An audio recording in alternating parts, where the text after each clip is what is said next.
evening and welcome to The Proof Is Out There. We've had alleged alien corpses and even alien fetuses on the show before. But tonight, for the first time, we're going to investigate an alleged alien egg at the bottom of the sea. Check this out.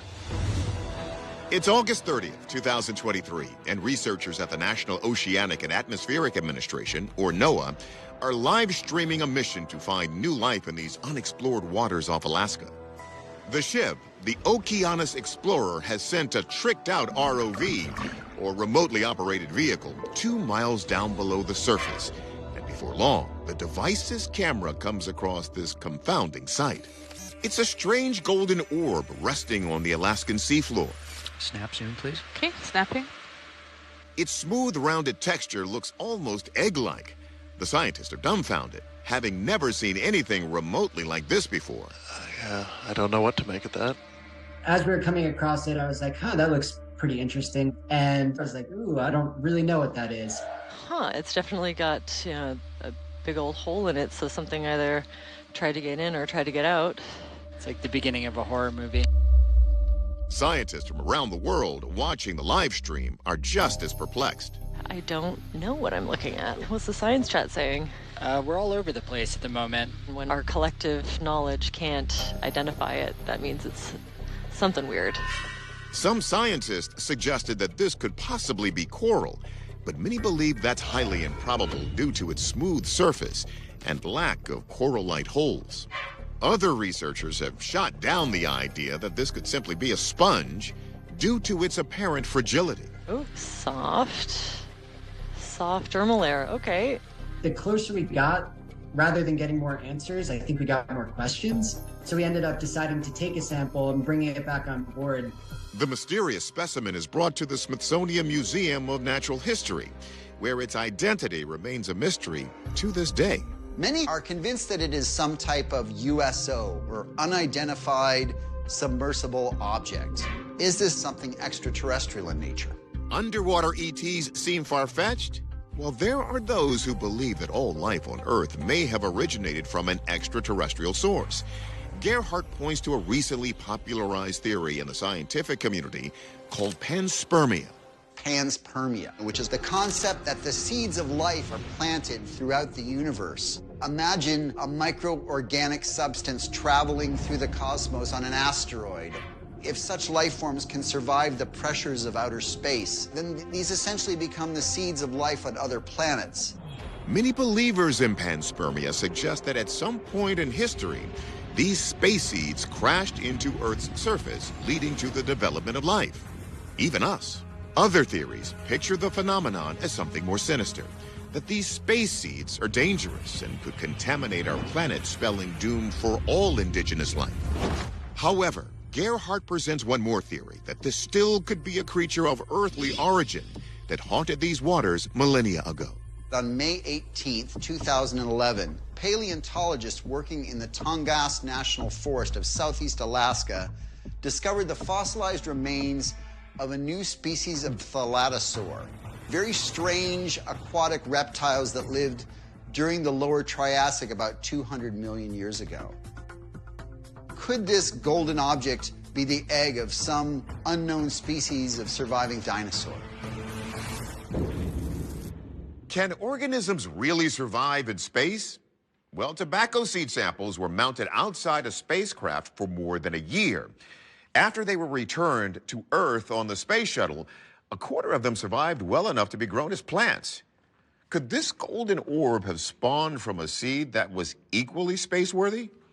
Let's check in with the experts.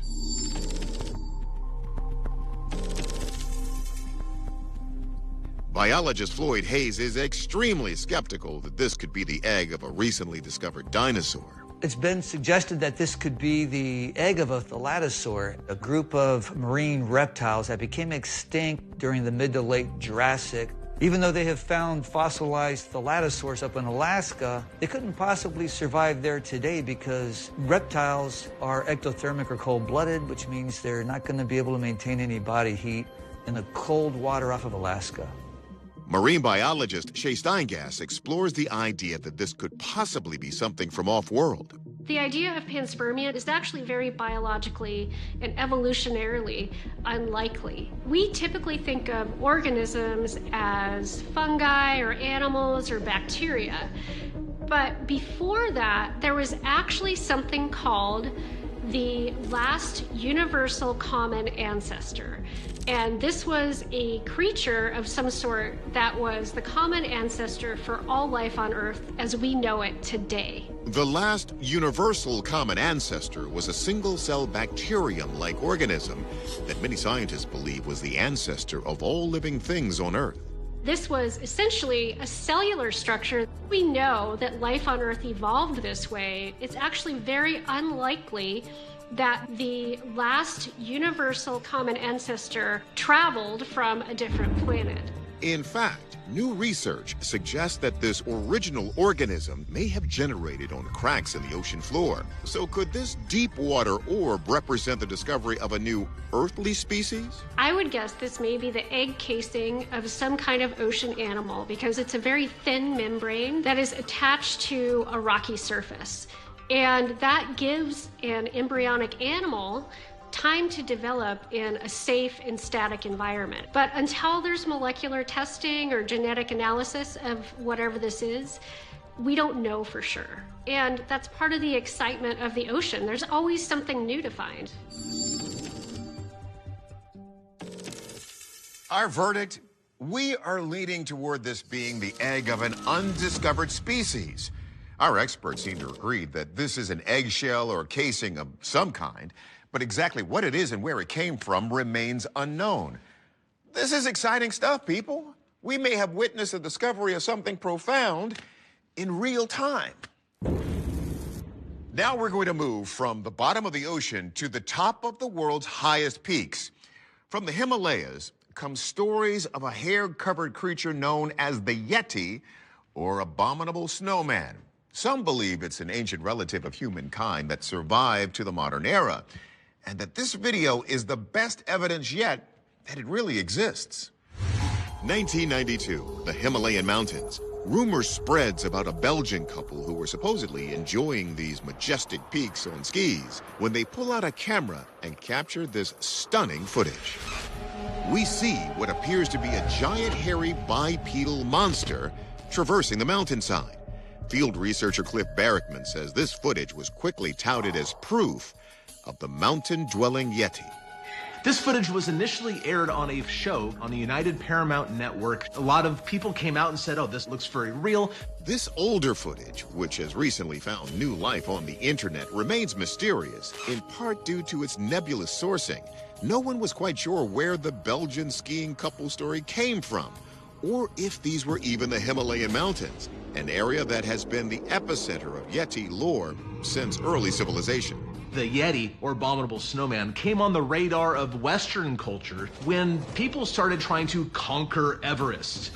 Large expeditions would run across very unusual footprints in the snow. The Sherpas that were the guides for the Europeans were saying, oh yeah, we know what those are. The local people called these things the Meito Kangmi. Meito Kangmi roughly translates to man-bear snowman. Now, we've been showing you recreations and artistic renderings of those sightings. But now look at this. The Indian Army recently tweeted out real photos claiming to show mysterious footprints made by the Yeti found near a base camp in the Himalayas. These prints supposedly measured a whopping 32 by 15 inches, giving Bigfoot a run for his money. According to Barrickman, there are indeed some similarities between the Yeti and his American counterpart, Bigfoot, famously captured on what's known as the Patterson-Gimlin film. It's so funny that the Yeti today is almost universally depicted as white, because that's not the case. I've been to Nepal, I've spoken to witnesses. They're almost always brown or black, just like the North American Sasquatch. Can this piece of footage withstand the same level of scrutiny that has been subjected to the Patterson-Gimlin film? According to legend, during his Himalayan invasion in 326 BC, Alexander the Great and his soldiers ended up battling a tribe of potential Yetis, described as large, hairy-bodied men with nails like beasts' claws. Sounds like a good movie, but let's see what our experts think. Biologist Floyd Hayes takes a look at the possibility that this could be a bear local to mountainous areas. The Himalayan brown bear occurs throughout northern North America and Eurasia, but normally they would be hibernating during the winter. So bears need a lot of food to maintain their body weight, and during the winter there just isn't much food available, and so they normally just curl up in a sheltered space and they reduce their metabolism while hibernating. So it seems out of place that a large ape would be in such a cold environment devoid of food. What is this animal eating every day to maintain its body metabolism? Anthropologist and Bigfoot expert Dr. Jeff Meldrum has not only seen this footage before, he's discussed it on TV before. Well, some of the intriguing aspects that suggested this might be an authentic piece of video included things like the apparent massiveness. At one point, the creature is crouched down beside a snowshoe trail. So using that as a rough estimate, we were coming up with a figure that was quite in excess of human dimensions. However, Meldrum has had plenty of time to think about this footage, and over time he concluded that the circumstances surrounding its provenance are highly suspicious. It quickly became evident that the identities of the trekkers, the opportunity to examine the raw footage, these were important, critical pieces of information that the producers of this documentary were unwilling to share, which was a big red flag. Turns out, Meldrum's instincts were correct. As he and the other researchers dug further, the surprising origin of the footage was uncovered.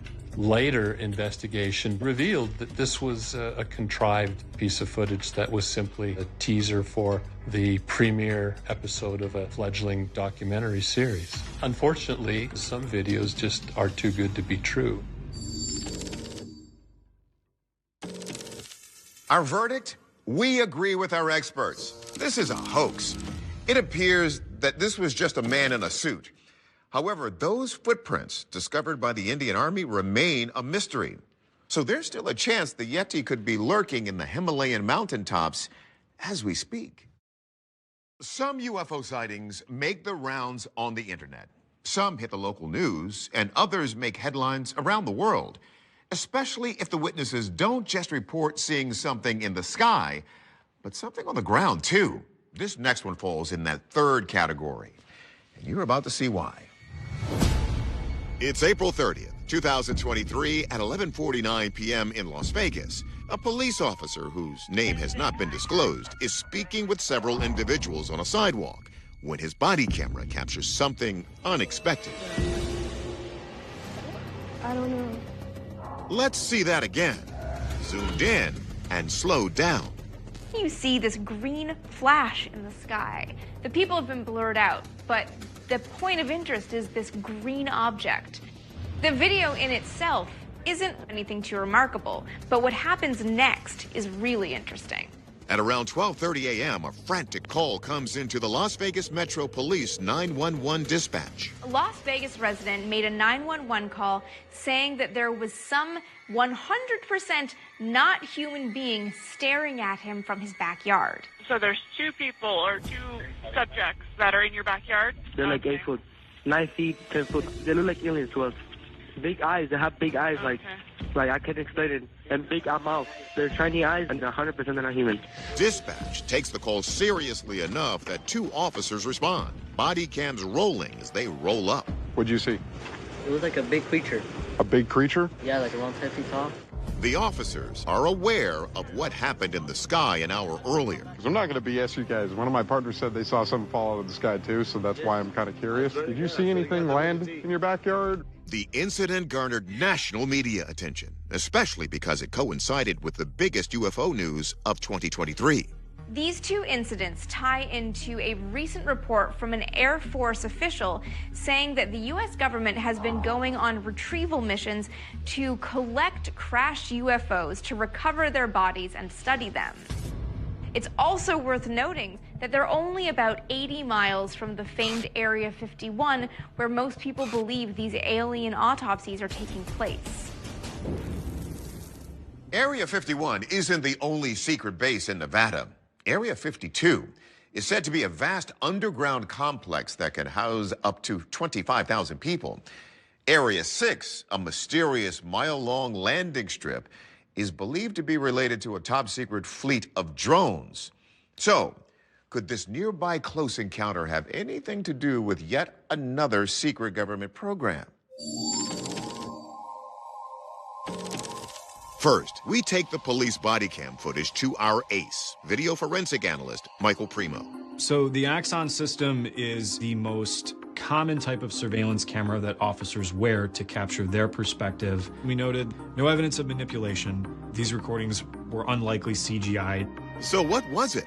First, science writer Mick West considers if we could be seeing a satellite falling back to Earth. Re-entering satellites generally seem to move a lot slower because they burn up in the upper atmosphere, because that's what they're designed to do. But this is something that's made it through the Earth's atmosphere to a lower level, and so its apparent speed is actually quite a bit faster than orbital debris. So could this footage be a genuine UFO crash landing? UFOs generally maneuver in different ways. They would hover in the sky, they would make strange motions, they would have flashing lights. They generally don't leave trails like this, and they don't generally appear to be green. Based on the color, speed, and timing of this event, West plays a hunch and thinks he's got the winning hand. What we do know is that this is very consistent with a meteor. It's green, which comes from the composition of the nickel in the meteor. It's leaving a slight trail, and it's moving at about the same speed that we've seen other meteors fly across the sky. West is also ready to double down by saying not only is this not a UFO, it didn't even land in a backyard in Vegas. This event here was actually observed by many, many people, but it was also seen by people as far away as in California, Arizona, and even in Utah and in Northern California. The most likely location of where this thing landed is actually up here in central Nevada, approximately 200 miles away from Las Vegas. So if this isn't a UFO and it didn't land in Vegas, what about the family's claims of a close encounter with 10-foot aliens? We have the eyewitness accounts, but I think the most likely thing is that they simply saw something in the backyard, perhaps a raccoon standing on the fence or something, and it startled them.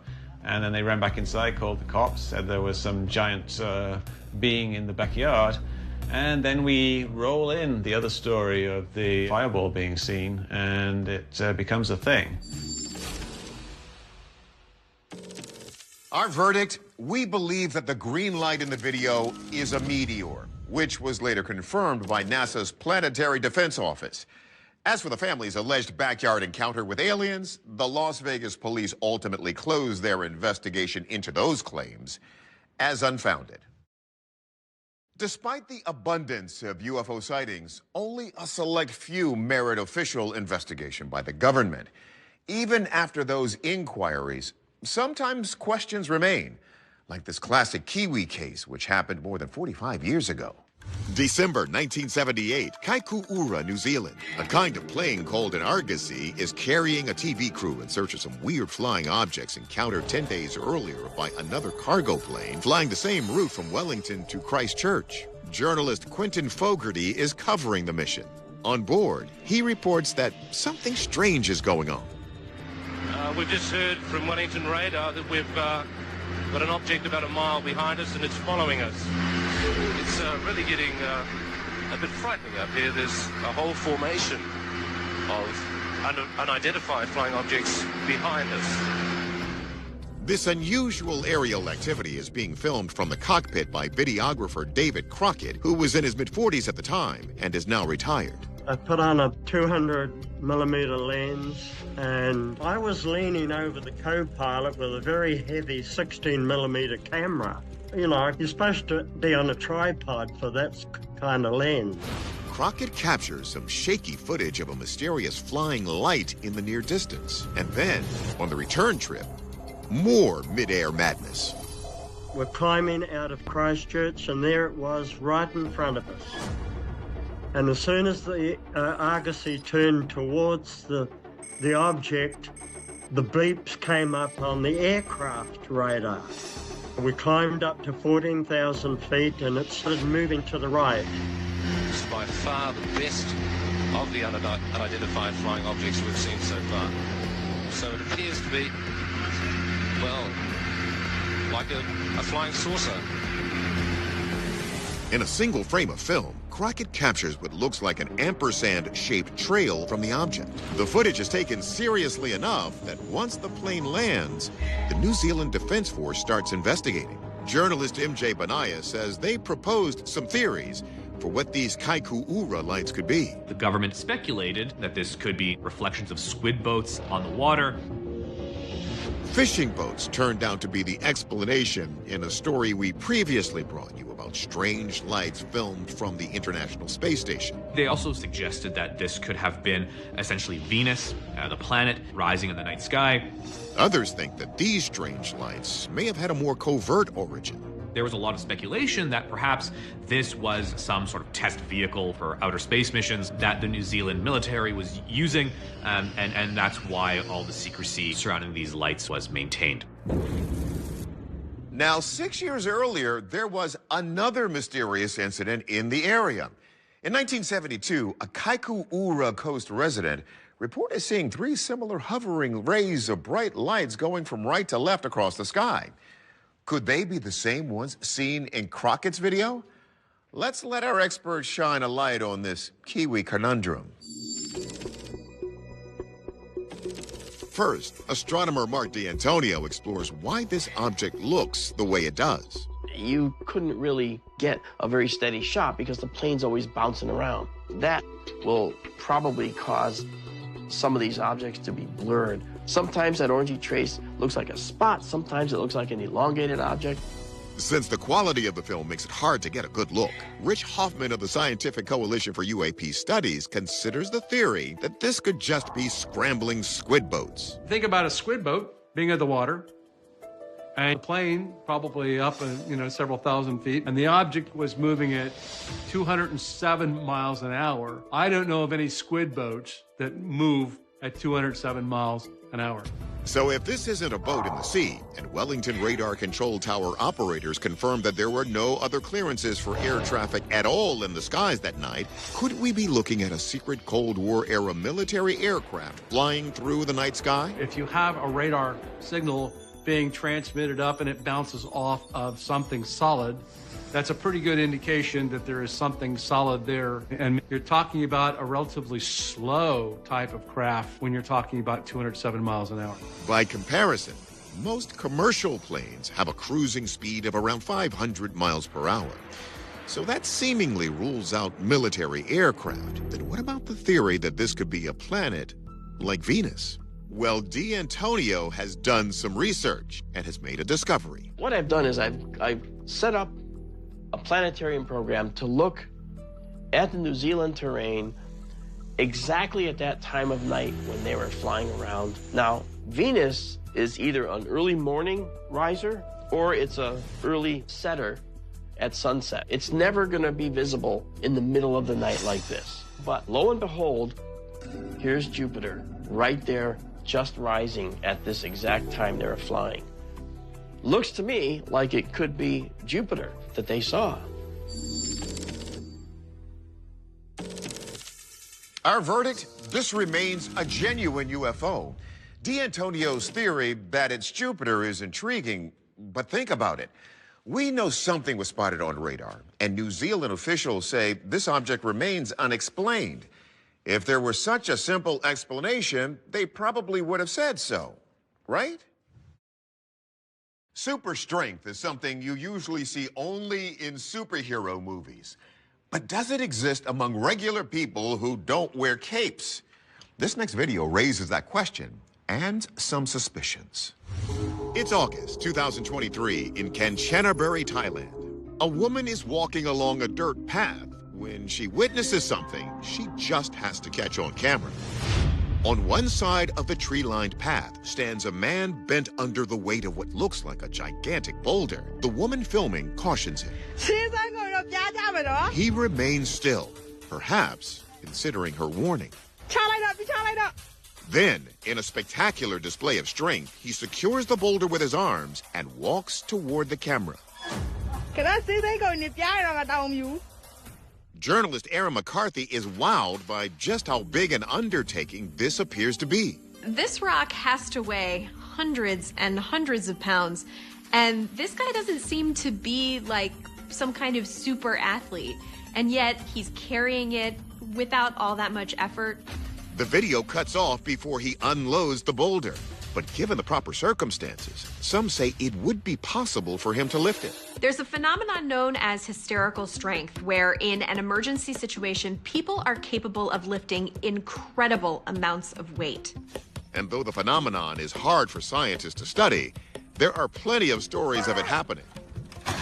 In 2019, a 16-year-old football player from Ohio heard his neighbor calling for help. Her husband had been trapped under a car that had fallen off of its jack.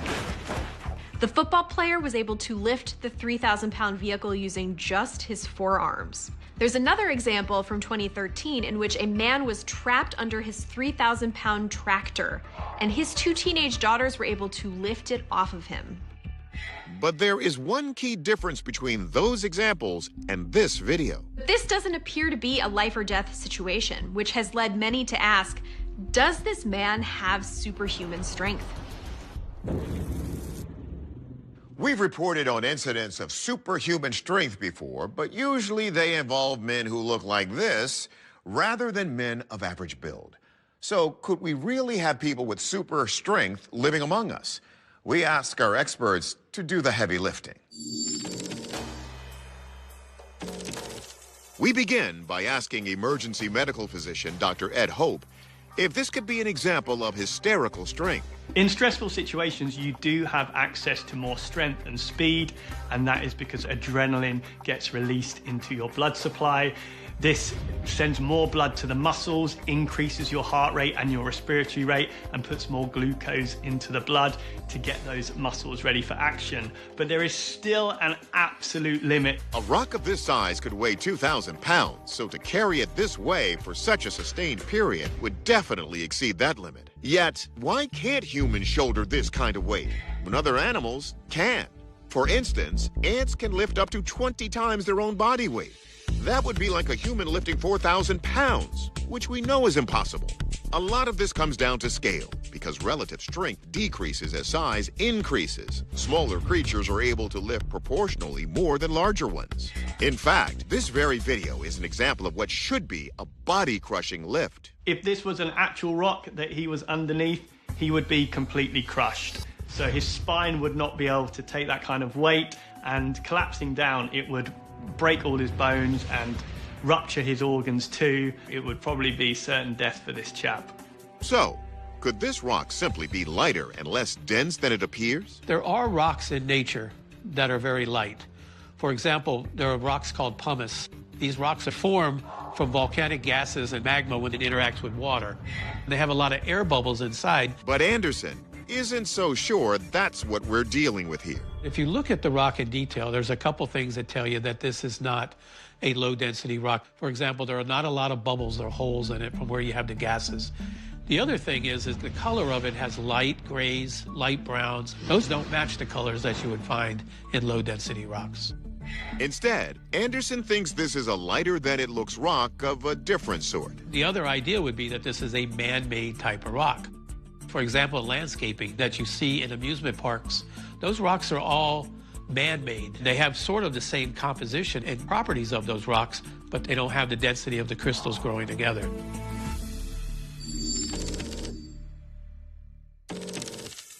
Our verdict? We're going with the artificial rock theory. Our geologist knows a fake rock when he sees one. As appealing as the idea of superhuman strength may be, we're probably better off abiding by our limits. Recently, one of our dedicated viewers saw something strange and glowing in one of his home security cameras. So he did what you're supposed to do. He sent the footage to this email address to see if we could shed some light on the situation. July 2023, Baltimore County, Maryland. After waking up in the morning, 66-year-old John Parsons checks his security camera to see if anything notable happened overnight, and he's shocked by what he sees. There was something floating. I've seen on your show before pictures of orbs, and that's the first thing that crossed my mind. And then I started seeing a few more, and they seemed to come out of nowhere and disappear just as fast. Some of them even seemed to have like a ghostly trail behind. It was kind of weirding me out, so I didn't know what it was. Then, John remembers something his late wife Sheila told him before she passed away. I lost my wife back in 2020. She died of cancer. She told me she would be watching over me. It could be her watching over me. Orbs like these are balls of light that are said to be manifestations of energy connected to spirits. Journalist Alexis Brooks says they've been captured in other photos and footage and are sometimes called angel or spirit orbs. Spirit orbs are loosely considered the souls of deceased loved ones. Some argue that the spirits of the deceased can only show up as orbs because they don't have the energy to manifest themselves physically.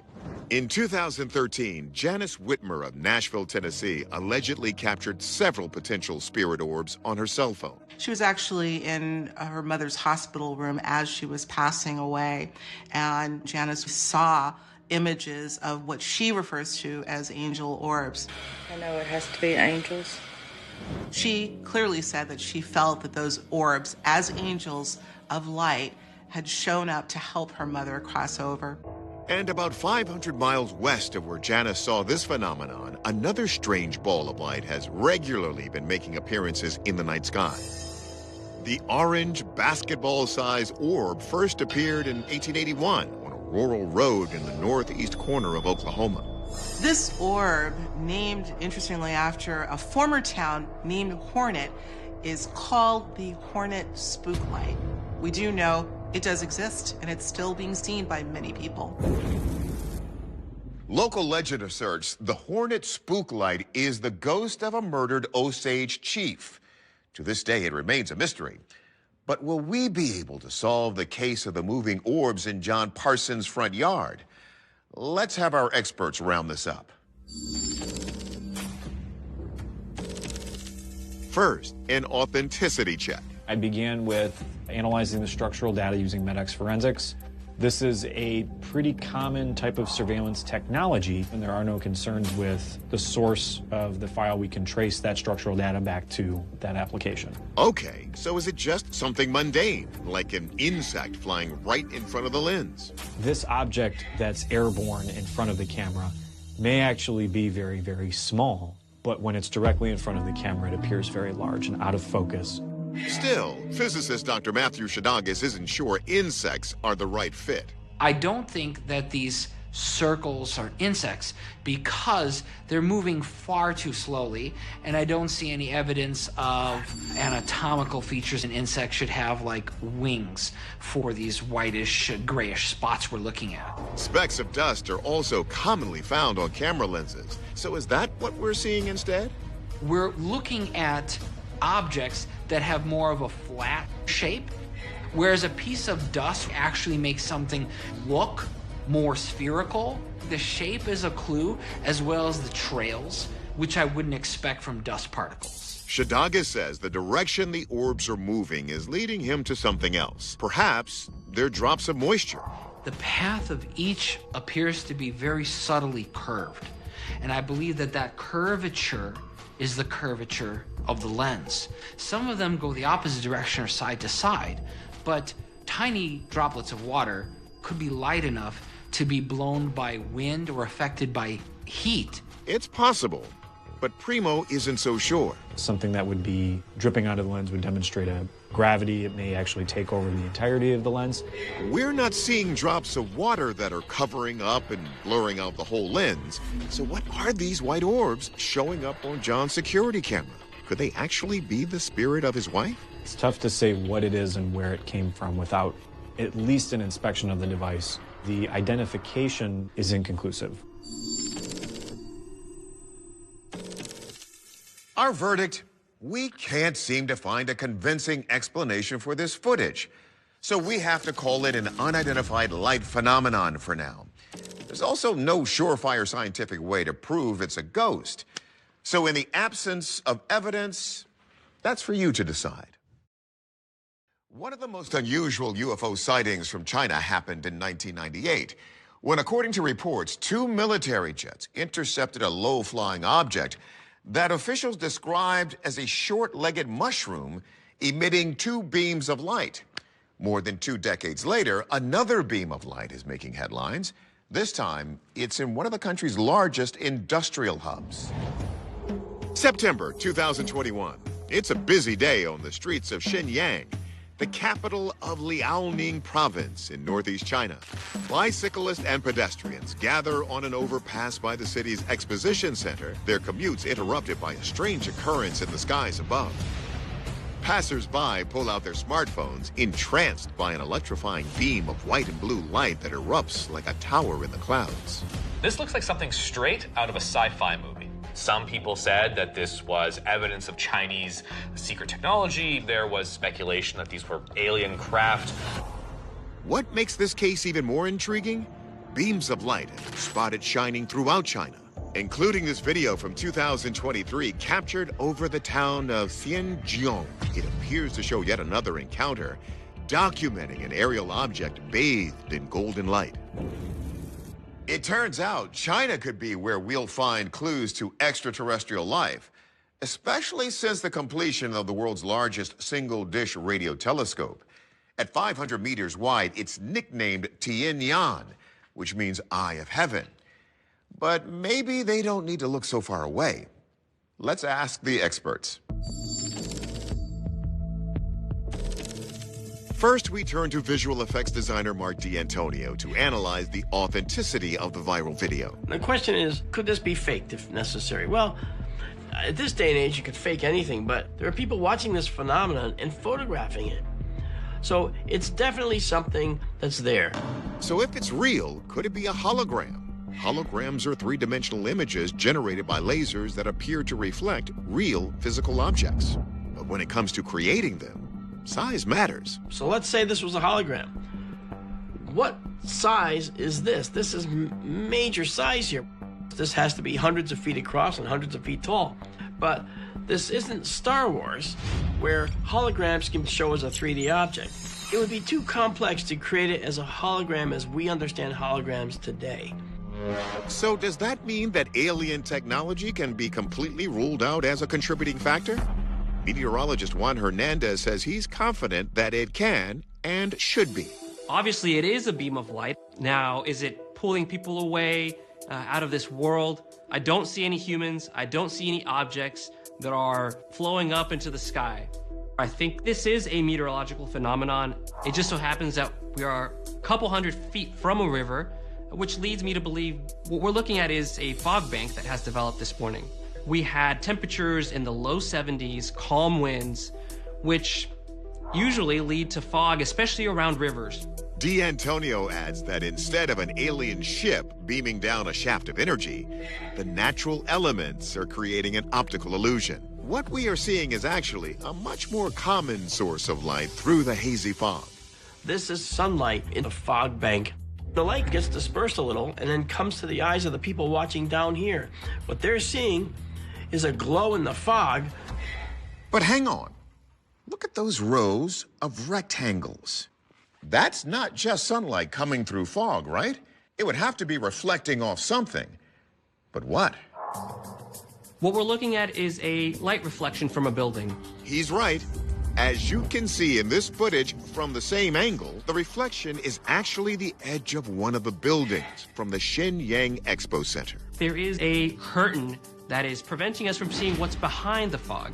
But if we had a sunny and clear day, we would see it built. The first whispers of the phenomenon reached Dr. Evelyn Mercer on an unusually cold morning in March, the kind of day when the winds seemed to carry secrets in its brittle, icy gusts, slicing through the narrow streets of Fairhaven like a knife that had learned patience over centuries.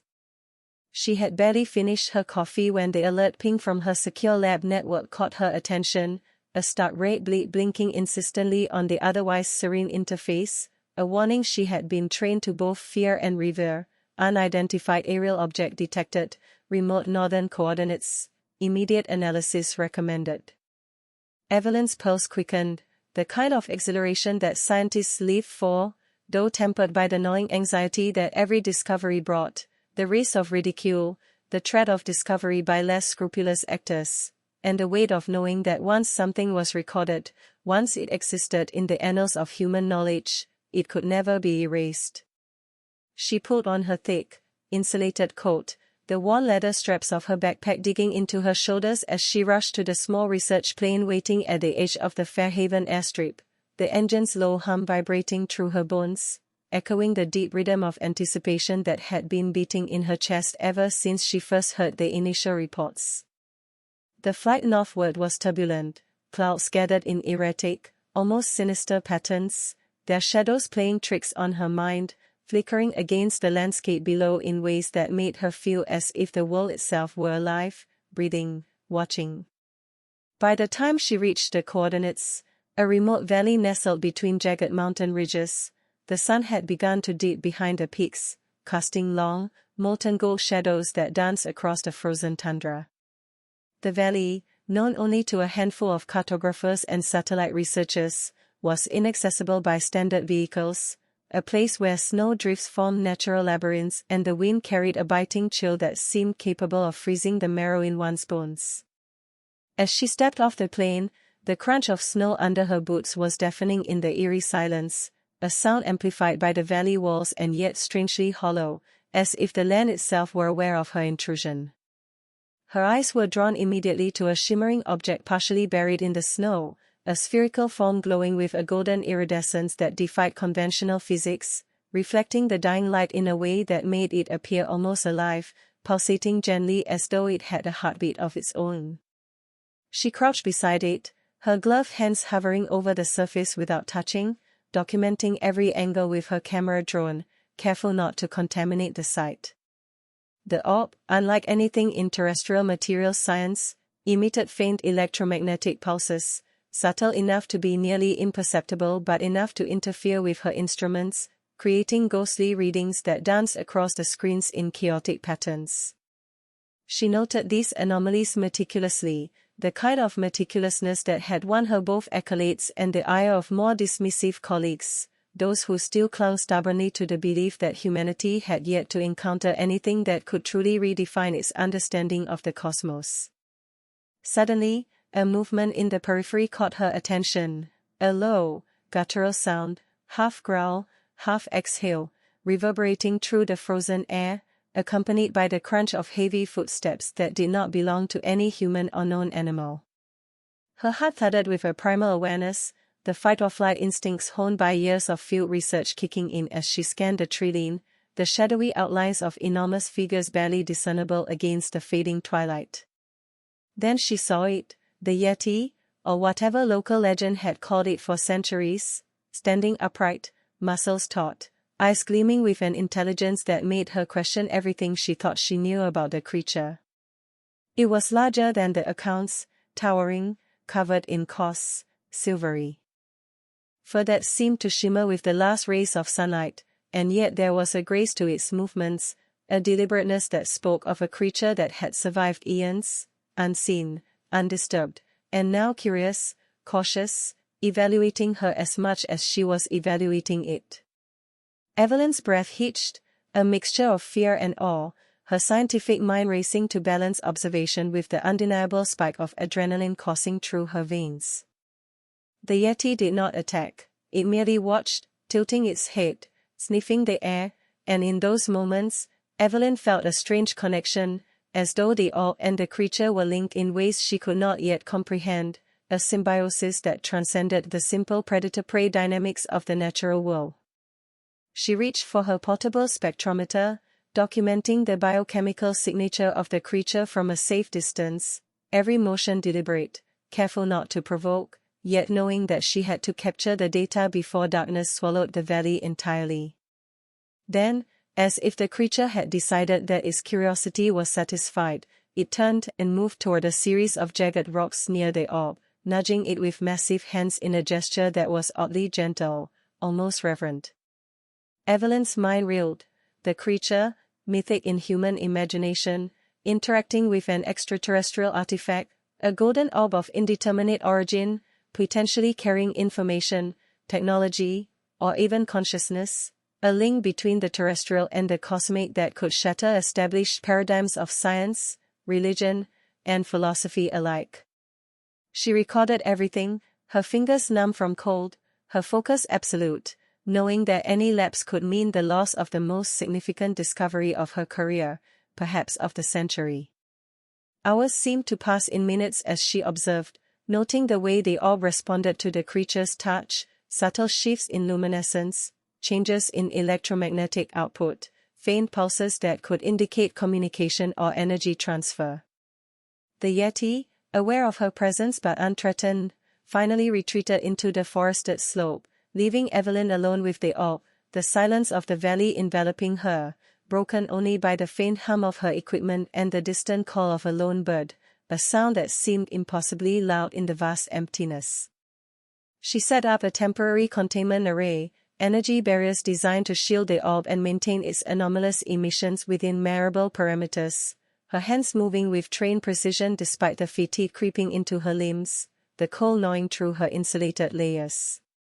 By the time night fully claimed the valley, stars stretched across the sky in crystalline arcs, the Milky Way visible in all its glory, and Evelyn found herself staring upward, wondering how many civilizations might have witnessed such phenomena across the cosmos, pondering the odds of contact, of comprehension, of understanding something so far beyond human reckoning.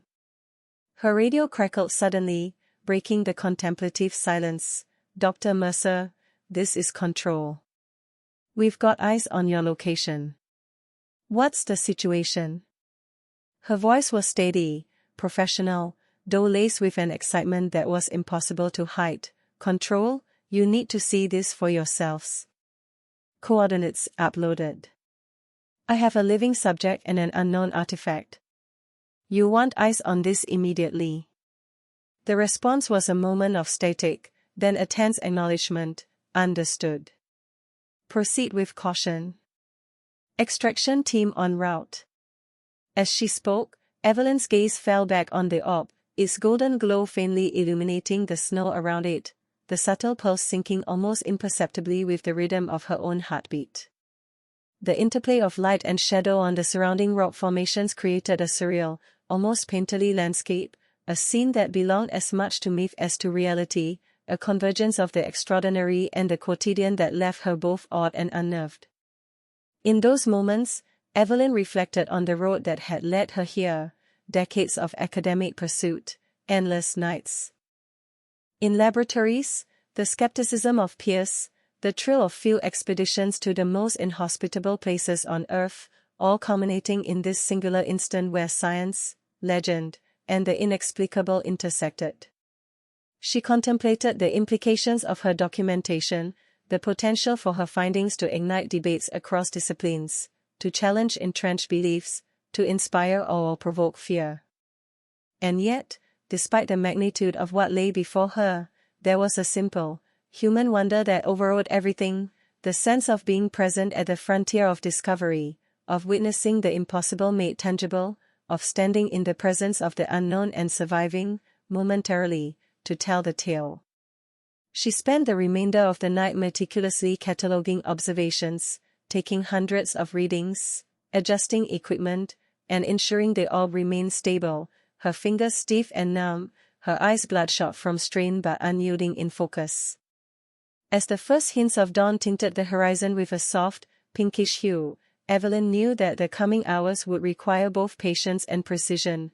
The extraction team would arrive, the Yeti might return, and the orb's behavior could change with the approach of others.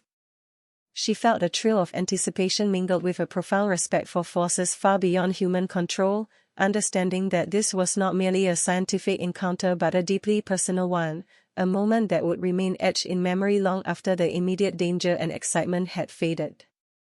And in the quiet pause before the next sequence of events, Evelyn allowed herself a moment to simply observe, to let the mind wander across the vastness of the universe and the narrow confines of the valley, to consider the stories that civilizations across millennia had whispered to explain the unexplainable, and to appreciate, fully and without reservation, the extraordinary reality unfolding before her eyes.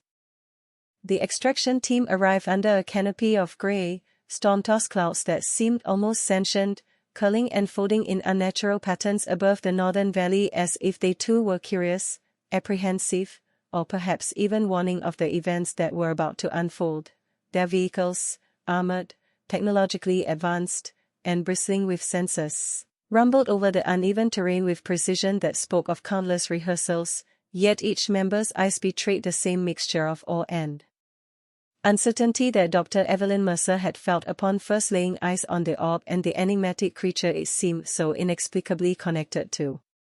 She briefed them swiftly, articulating observations about the orb's electromagnetic emissions, the Yeti's behavioral patterns, and the subtle interplay between the two, careful not to overstate her conclusions yet incapable of hiding the excitement trembling in her voice, and as she did, the team leader, a veteran field scientist with decades of experience in anomalous phenomena, nodded knowingly, understanding the delicate balance of skepticism and wonder required in moments like these. As they approached the orb, Evelyn's instruments began to fluctuate, readings flickering erratically, displays twisting into patterns that were almost language-like, as if the object were aware of their presence, adjusting its signals in response, and she felt an uneasy thrill run through her spine. What if it was not merely an inert artifact? What if it was, in some unimaginable way, sentient? She directed the team to form a protective perimeter, the advanced energy barriers humming faintly as they activated, enclosing the orb in a cage of shimmering light that flickered and warped in the periphery of human perception, and even with the barriers up, there was a sense of latent power. A quiet but unmistakable presence that made every rational mind instinctively step back a fraction further than protocol required. The Yeti had returned, and its arrival was heralded by the same low, resonant growl that had first drawn Evelyn's attention. It emerged from the terrain with measured steps, observing the humans and the strange contraption they had built with an expression that seemed at once wary, curious, and something approaching recognition.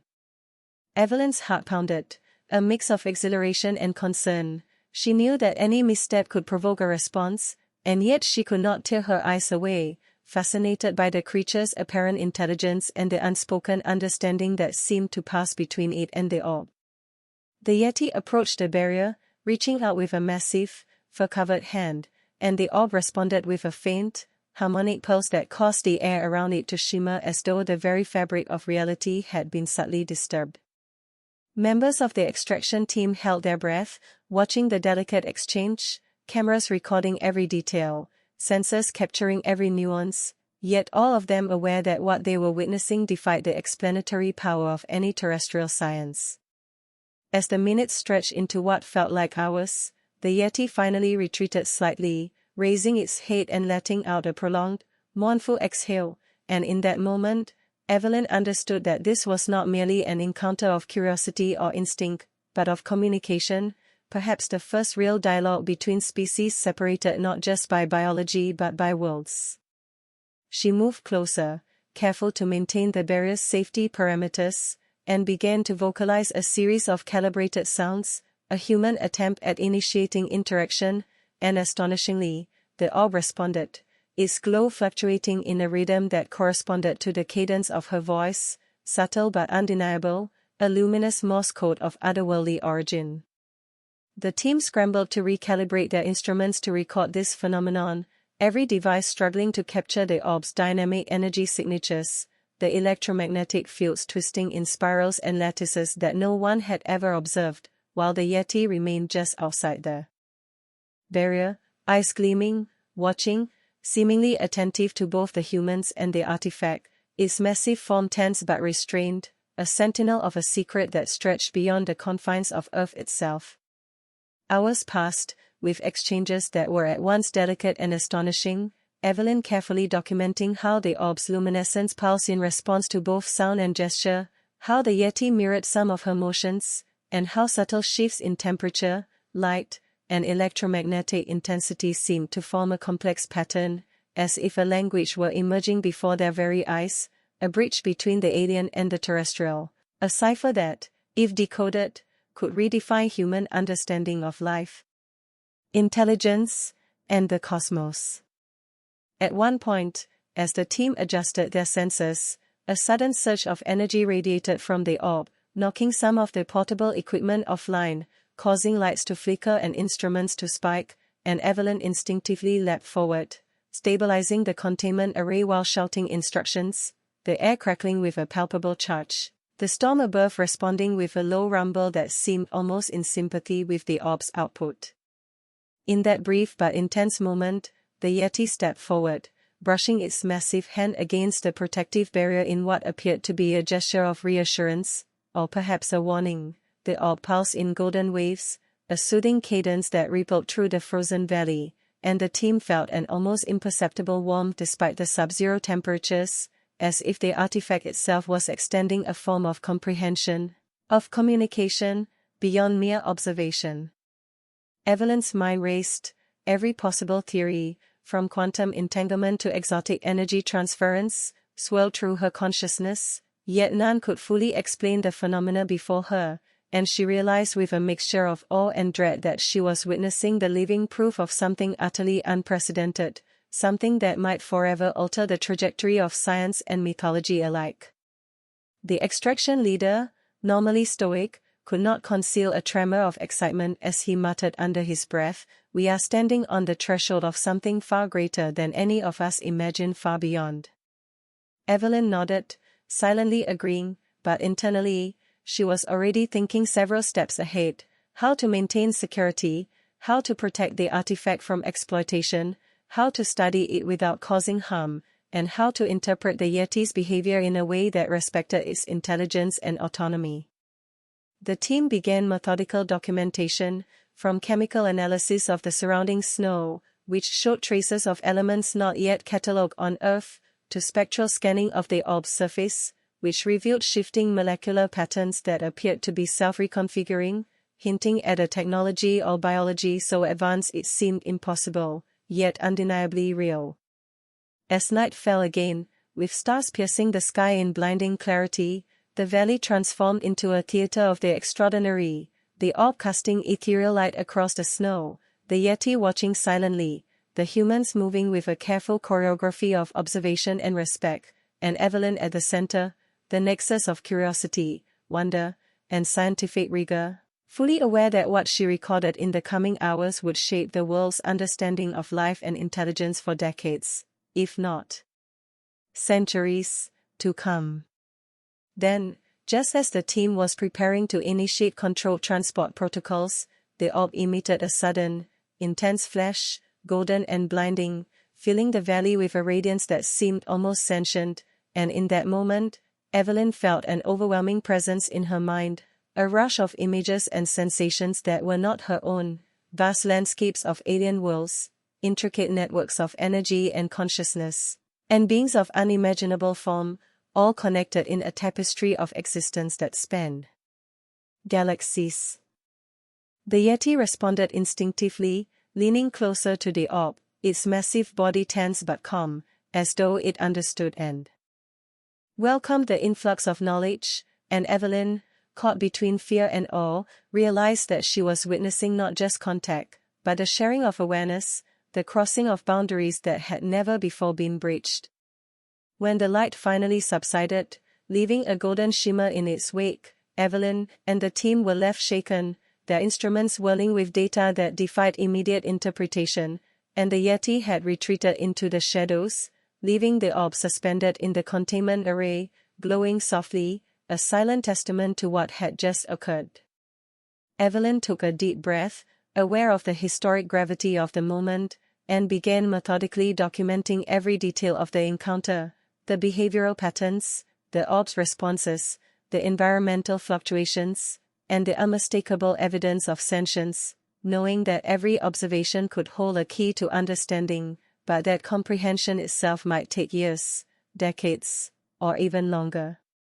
By the early hours of morning, with the aurora dancing across the northern sky in brilliant curtains of green and violet, the team was finally able to stabilize the site, ensuring the orb's security while preparing to transport it for further study, and Evelyn, despite exhaustion, could not suppress a small, triumphant smile. They had captured what the world had long denied existed, and they had done so without harming the living sentinel that had guarded it for untold centuries. As the convoy began its careful descent from the mountains, Evelyn looked back toward the valley, half expecting to see the Yeti once more, but it was gone, leaving only footprints in the snow and a sense of lingering presence that would haunt her dreams and inform her research for the rest of her life, a reminder that the frontier of discovery was as much a matter of respect and patience as of technology and intellect, and that some truths, no matter how extraordinary, required humility as well as courage to pursue. The descent from the northern valley was fraught with tension, each mile traveled in the armored convoy feeling both excruciatingly slow and impossibly urgent, as though the earth itself were conspiring to test their resolve, to challenge their ability to preserve what they had discovered. Evelyn sat in the lead vehicle, her hands clenched around the edges of her notebook, eyes flicking between her data screens and the snowy wilderness beyond, replaying in her mind every moment of interaction with the orb and the Yeti, cataloging anomalies, memorizing the smallest details, and aware that the story of what had transpired could easily be misrepresented, dismissed, or sensationalized if not handled with utmost care. Communications from the command center crackled intermittently, voices edged with both excitement and disbelief, reminding them that the world outside this frozen corridor of mountains was waiting, impatiently, for confirmation of the impossible. Evelyn's mind wandered to the theoretical implications. The orb's ability to emit structured electromagnetic pulses that seemed to resonate with living consciousness suggested a technology, or an organism, far beyond human engineering, perhaps something that predated known civilizations, perhaps even something that had influenced evolutionary pathways on Earth in ways yet unimagined. The Yeti, she realized with a shiver, had not merely been a guardian, but a participant in the exchange, an intelligent entity capable of responding to stimuli, interpreting signals, and perhaps even understanding concepts that humans had struggled with for millennia. As the convoy navigated a narrow pass, a sudden disturbance in the snow drew everyone's attention. The Yeti had returned, appearing at the edge of the tree line, its massive silhouette partially obscured by a swirl of wind-driven ice crystals, and it watched silently as if judging whether the humans were worthy of possessing the orb, its eyes reflecting both wisdom and sorrow, a reminder that the world beyond human perception was populated by beings with agency, history, and purpose. Evelyn instinctively gestured toward the creature, careful to remain within the constraints of her own fear and respect, and to her astonishment, the Yeti raised a hand in what could only be described as a deliberate acknowledgement before retreating into the shadows once again, leaving her with a sense of solemn responsibility that weighed heavier than any physical burden she had ever carried. Inside the convoy, the team members whispered among themselves, their excitement tempered by the gravity of what they were witnessing. Every instrument read off the charts, every sensor recorded anomalies that defied explanation, yet there was no hysteria, only the quiet, intense focus of minds confronting the frontier of the unknown. As they approached the extraction point, Evelyn reviewed her data once more, noting how the orb's luminescent patterns appeared to respond not only to the Yeti's presence but to human observation itself, almost as if it were aware of perception, engaging in a form of dialogue that transcended language, culture, and even species.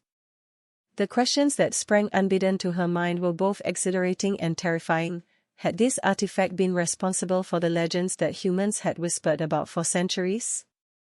Had the Yeti, far from being a myth, been the guardian of knowledge too vast and dangerous for casual discovery?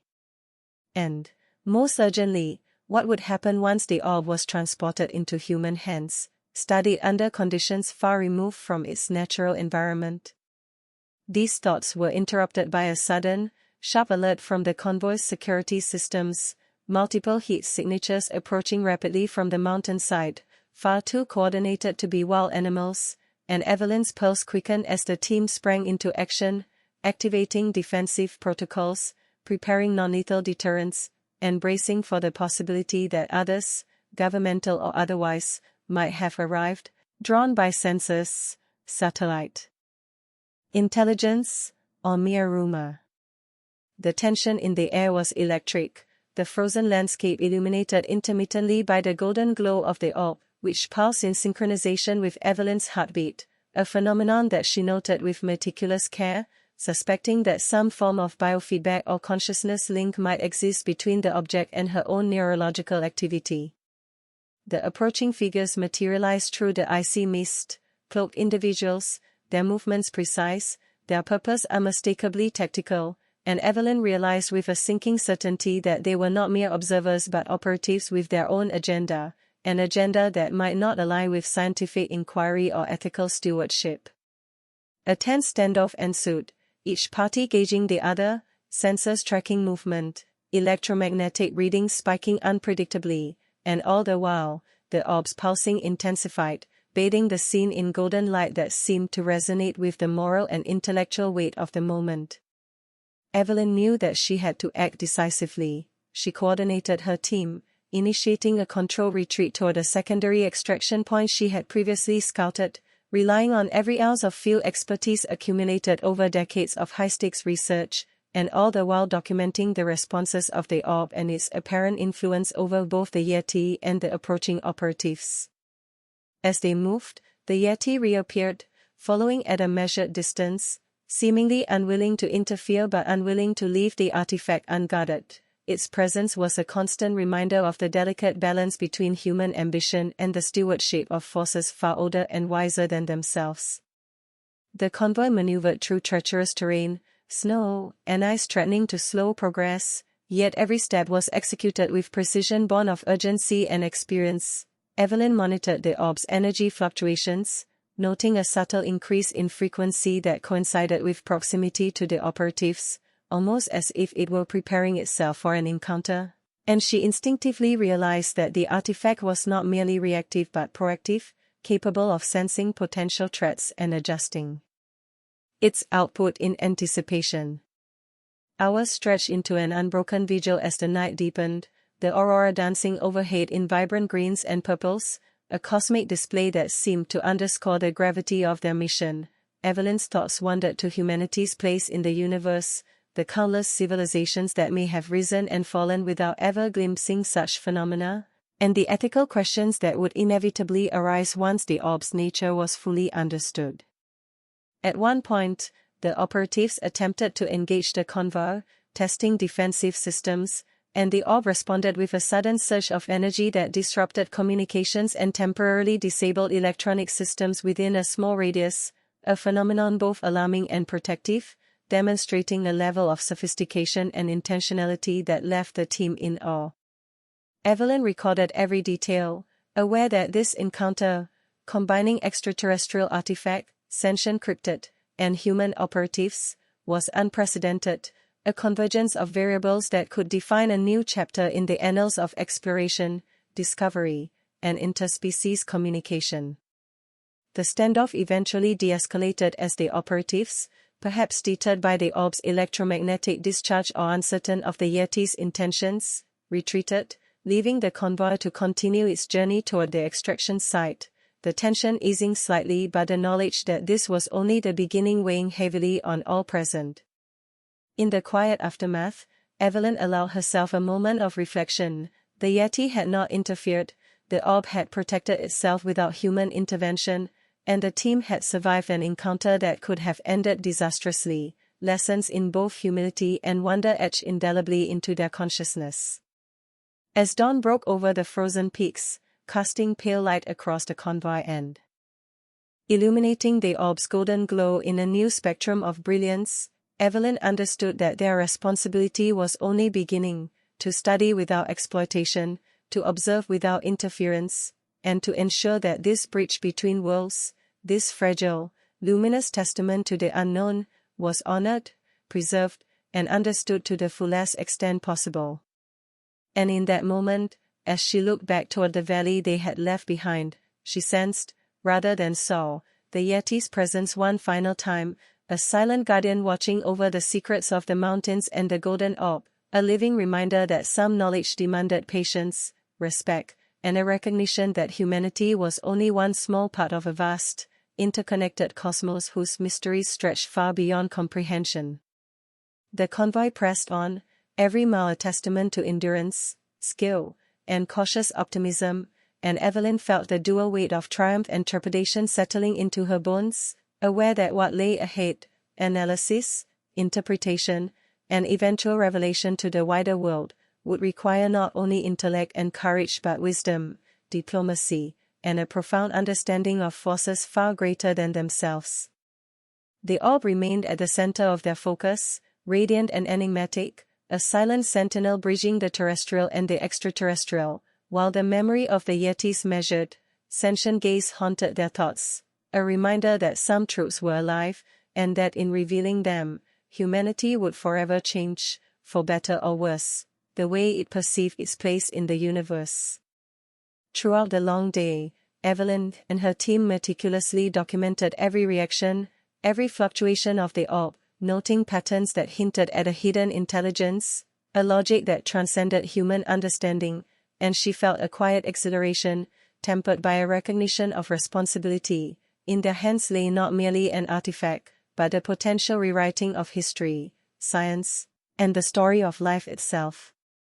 The convoy reached the extraction point as twilight descended, lights of their temporary base piercing the encroaching darkness, the orb safely contained yet still pulsating with a vitality that defied explanation, and Evelyn knew that this moment, this delicate balance of achievement, danger, and revelation, would be forever etched in memory, the beginning of a journey whose implications would echo across disciplines, generations, and perhaps worlds. The orb's arrival at the research facility marked the beginning of an entirely new phase, one that was as exhilarating as it was fraught with uncertainty, for even the most sophisticated containment systems could not fully account for the artifact's unpredictable energy signatures, and Evelyn Mercer found herself standing before the golden sphere once more, feeling a reverent mixture of triumph and apprehension, her fingers hovering over the control panel as though any casual touch might provoke a response beyond comprehension. The facility itself was a fortress of technology, nestled within a mountain valley designed to shield the world from the full consequences of what lay within, yet even here, surrounded by sensors, dampening fields, and electromagnetic stabilizers, the orb's glow seemed to defy containment, pulsing with an almost deliberate rhythm that suggested awareness, an intelligence capable of perceiving its environment and, in some unquantifiable way, responding to it. Evelyn coordinated with her team, a group of the most trusted and brilliant minds she had ever worked with, each specialist focused on their domain: quantum physics, bioenergetics, cryptobiology, and xenolinguistics, a term she had only recently embraced in the hope that language itself might extend beyond the limitations of human vocalization to encompass the communication she suspected the orb was attempting. Yet even with decades of preparation, the artifact's behavior confounded them, its energy fluctuations cascading across readings in patterns that seemed part mathematics, part music, and part consciousness, a triad that suggested the orb was neither purely material nor purely informational but a synthesis of both, a living record of intelligence encoded in a form humanity had never before encountered. Days stretched into nights, each cycle marked by Evelyn's obsessive documentation and the team's meticulous calibration of instruments, as they attempted to map the orb's responses to stimuli, light, sound, vibration, even the subtle neural emissions of the human observers themselves, and each attempt yielded results both thrilling and terrifying, with pulses of energy that altered local magnetic fields, temporarily affected electronic systems, and even elicited faint physiological responses in those closest to the sphere, a tremor in the chest or a shiver down the spine that seemed to correspond with the orb's own pulse, as if it could, in some manner, sense and synchronize with life itself. The Yeti, their silent observer in the mountains, remained a constant concern. Satellite tracking and long-range thermal imaging confirmed its continued presence in proximity to the facility, though it had not attempted direct contact, its patterns suggesting a deliberate choice to monitor, a calculated vigilance that impressed upon Evelyn the enormity of what they were dealing with, not just an artifact, but a system of relationships spanning species, geography, and potentially interstellar origins. One evening, as the aurora borealis shimmered across the sky outside the reinforced observation windows, Evelyn initiated an experiment designed to test whether the orb could engage in more complex communication.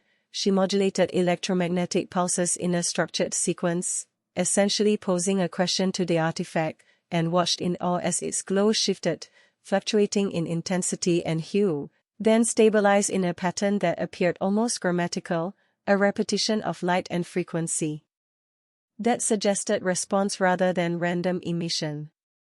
The team erupted into quiet exhilaration, whispering interpretations, attempting to align the signals with potential linguistic constructs, and Evelyn felt the same awe she had experienced months earlier in the valley when the Yeti had touched the orb, that profound sense that they were no longer mere observers but participants in a dialogue whose terms were still being discovered. Over the next several days, the pace accelerated, with shifts in the orb's patterns becoming more pronounced, suggesting comprehension, anticipation, and perhaps even initiative. Evelyn and her colleagues began theorizing that the orb could be storing and transmitting knowledge, possibly entire frameworks of information encoded in electromagnetic or quantum forms beyond current human capacity to fully decode, and the implications were staggering, potentially rewriting not only science but philosophy, ethics, and humanity's understanding of life itself. Security remained paramount, both physical and informational. The artifact had demonstrated capabilities that rendered conventional systems insufficient, and Evelyn knew that any lapse in protocol could have catastrophic consequences, whether through accidental exposure, unauthorized access, or misinterpretation of the orb's responses. As if to underscore this point, one night a sudden surge of energy radiated from the orb, knocking out secondary containment sensors and creating a localized electromagnetic storm that caused lights to flicker, monitors to spike, and the air itself to hum with a palpable resonance, a demonstration of power and autonomy that left every member of the team silent, awestruck, and profoundly aware of their responsibility. It was during this episode that the Yeti appeared on the ridge outside the facility, visible through infrared imaging, its posture tense yet deliberate, eyes seemingly fixed on the orb, a silent guardian whose motives were inscrutable yet whose presence was undeniably protective. Evelyn felt a shiver of recognition, a deep awareness that the creature's intelligence and purpose were intertwined with the artifact, and that understanding this relationship might be as crucial to the project as any data collected inside the containment chamber. Over subsequent weeks, the orb's patterns became increasingly complex, suggesting interactive capability and perhaps the formation of a lexicon or symbolic system. Evelyn spent long hours recording these changes, attempting to correlate them with human-generated stimuli, hypothesizing that the orb's responses might constitute a language, a bridge of comprehension between species and intelligence types, and she began to map potential syntactic structures, phonetic analogues in electromagnetic pulses, and temporal patterns that might represent narrative or instruction. The team faced ethical dilemmas at every turn. The orb's capabilities were clearly sentient or semi-sentient, its interactions deliberate, yet their study required manipulation, observation, and experimentation that carried the potential for harm or misunderstanding. Evelyn's own reflections often returned to the Yeti, whose calm, deliberate behavior outside the facility served as a living example of coexistence and guardianship, a model of intelligent interaction free from coercion or exploitation. One afternoon, Evelyn introduced a new variable, controlled biological stimuli, essentially broadcasting signals mimicking neural patterns of human thought, and the orb responded almost immediately with a cascade of light and harmonic pulses that suggested not only reception but interpretation, a level of engagement that went far beyond reactionary physics and suggested consciousness capable of learning, memory, and perhaps teaching.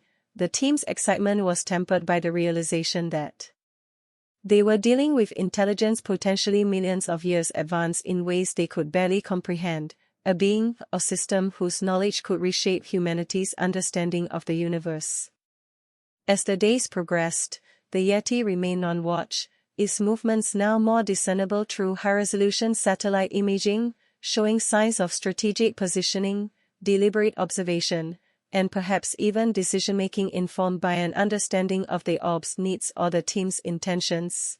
Evelyn speculated that this creature, far from being a simple guardian, might possess knowledge or insight about the artifact accumulated over centuries, if not millennia, and that any interaction required profound respect, patience, and an acknowledgement of intelligence beyond human measure.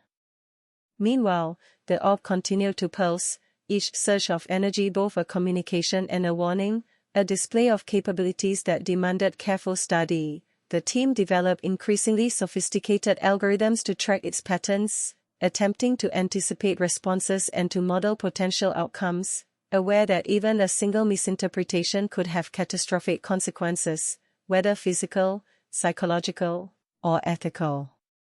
Evelyn found herself drawn into an almost meditative rhythm, balancing observation, documentation, and analysis, each day deepening her understanding of the artifact while simultaneously humbling her, the realization settling in that humanity's place in the cosmos was far less central than previously believed, that intelligence could manifest in forms and scales incomprehensible to the human mind, and that contact with such phenomena demanded not just curiosity but wisdom. And in these quiet, intense hours, as the aurora once again danced across the northern sky, Evelyn sensed a growing alignment between her own neural activity and the orb's energy patterns, a subtle resonance that hinted at connection, comprehension, and possibly even collaboration, as if the golden sphere were inviting humanity into a broader dialogue, one that transcended terrestrial experience and promised both enlightenment and peril in equal measure. Yet despite all the progress, questions remain unanswered. The Yeti's ultimate purpose, the orb's origin, and the full scope of the intelligence it embodied, all mysteries that would define the next phase of research, demanding courage, ingenuity, and perhaps sacrifices yet unknown. Evelyn could only prepare, observe, and respect the fragile, luminous bridge that now connected human curiosity with forces older, wiser, and more enigmatic than she had ever imagined, a bridge that might forever change the understanding of life, intelligence, and the universe itself. The following weeks were a crucible of discovery, fear, and unrelenting curiosity, as Evelyn and her team delved deeper into the mysteries of the orb, balancing the thrill of uncovering unprecedented knowledge with the weight of responsibility that had grown heavier with each pulse of golden light. The facility, designed to withstand and isolate the artifact's energetic fluctuations, became both a sanctuary and a stage where the boundaries of science, mythology, and human comprehension were tested relentlessly, with every experiment revealing subtle layers of intelligence encoded in electromagnetic oscillations, quantum perturbations, and harmonic frequencies that seemed to defy conventional understanding, suggesting that the orb was not merely a passive object but an active, sentient entity capable of communication, self-preservation, and perhaps even pedagogy. Evelyn spent long hours at the observation deck, overlooking the snow-covered expanse beyond the reinforced windows, her eyes often drifting to the mountainside where the Yeti lingered, a constant reminder that the extraordinary phenomenon they were studying was not isolated but part of a wider, interconnected system, a network of intelligence spanning species and perhaps worlds. She marveled at the creature's subtle adjustments to the terrain, its careful monitoring of their movements, and the evident respect it commanded from the orb, which pulsed more steadily when the Yeti was present, as if drawing confidence from the Guardian's watchful presence. The team began an unprecedented series of tests designed to probe the orb's capacity for interactive problem-solving, introducing control stimuli, from complex mathematical sequences to artificially generated linguistic patterns, all while monitoring the Yeti's reactions, noting subtle shifts in posture, vocalizations, and gaze that suggested comprehension, anticipation, and judgment. Each experiment brought incremental progress, yet every insight was tempered by the realization that the artifact's intelligence far exceeded their capacity to fully grasp, operating on principles that might integrate physics, consciousness, and environmental awareness in ways humanity had never conceived. One particularly intense session involved modulating harmonic frequencies that mirrored human neural oscillations, essentially broadcasting cognitive patterns in an attempt to elicit a direct response from the orb. The result was immediate and overwhelming, as the sphere's glow intensified to a brilliant, almost blinding golden hue, sending ripples of electromagnetic energy through the room. momentarily disrupting instruments and causing the team to retreat to safe observation stations. Hearts racing, minds simultaneously exhilarated and terrified by the direct, undeniable presence of an intelligence that was not only observing but reacting, adapting, and potentially learning from their every move. Evelyn documented every second, noting subtle fluctuations in brightness, frequency shifts that mirrored question-and-answer patterns, and even temperature variations that suggested the orb's ability to manipulate local energy flows, an indication that its intelligence was embodied in ways both tangible and abstract. She theorized that the entity might be capable of generating consciousness-like states within environmental media, perhaps creating a kind of shared awareness that bridged the gap between human cognition and alien thought. As data streamed in, the Yeti remained a constant figure outside the facility, its movements increasingly deliberate, sometimes pacing along ridges or descending closer to observation posts, its eyes locked on the orb, as though it were monitoring both the artifact and the humans who had assumed stewardship. Evelyn speculated that the creature's understanding might extend far beyond instinct, encompassing ethical judgment, territorial guardianship, or even a deeper form of communication with the orb, an alignment of intelligence that had developed over centuries or longer, a partnership between terrestrial and non-terrestrial consciousness that challenged every anthropocentric assumption. Internal discussions grew intense, with the team debating whether to attempt closer interaction with the Yeti, introduce new stimuli, or attempt translation of the orb's complex signals, understanding that each decision carried profound implications. A misstep could destroy a rare ecosystem, provoke the Guardian, or even unintentionally harm the artifact itself. Yet, the urgency of discovery pushed them forward, each day a careful negotiation between ambition, prudence, and awe. Evelyn introduced a new experimental protocol, coordinating a sequence of visual, auditory, and electromagnetic signals designed to mimic complex social interactions, effectively creating a controlled dialogue framework, and the orb responded with a rapid sequence of pulses, modulating in brightness and frequency in ways that appeared structured, almost grammatical, as if constructing sentences of light, while the Yeti's postures shifted in synchrony, following changes with deliberate attention.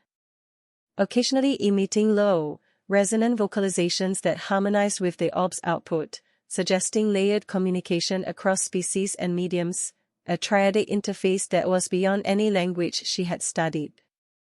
The team spent long nights analyzing these interactions, mapping pulse patterns, correlating frequency shifts with hypothesized meanings, and documenting behavioral responses, a painstaking process that combined mathematics, linguistics, and intuitive reasoning, all while maintaining strict safety protocols.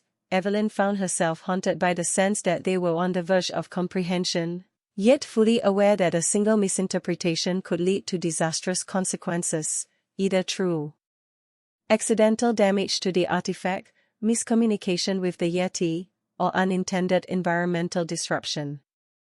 During one late session, a sudden surge of the orb's energy enveloped the observation chamber in a golden radiance so intense that every monitor flickered, every sensor spiked, and Evelyn felt an almost tangible connection, a rush of images, emotions, and concepts that were not her own, vast alien landscapes, intricate networks of energy and thought, and entities of unimaginable complexity, all interwoven into a pattern that defied linear understanding, leaving her trembling with both exhilaration and apprehension.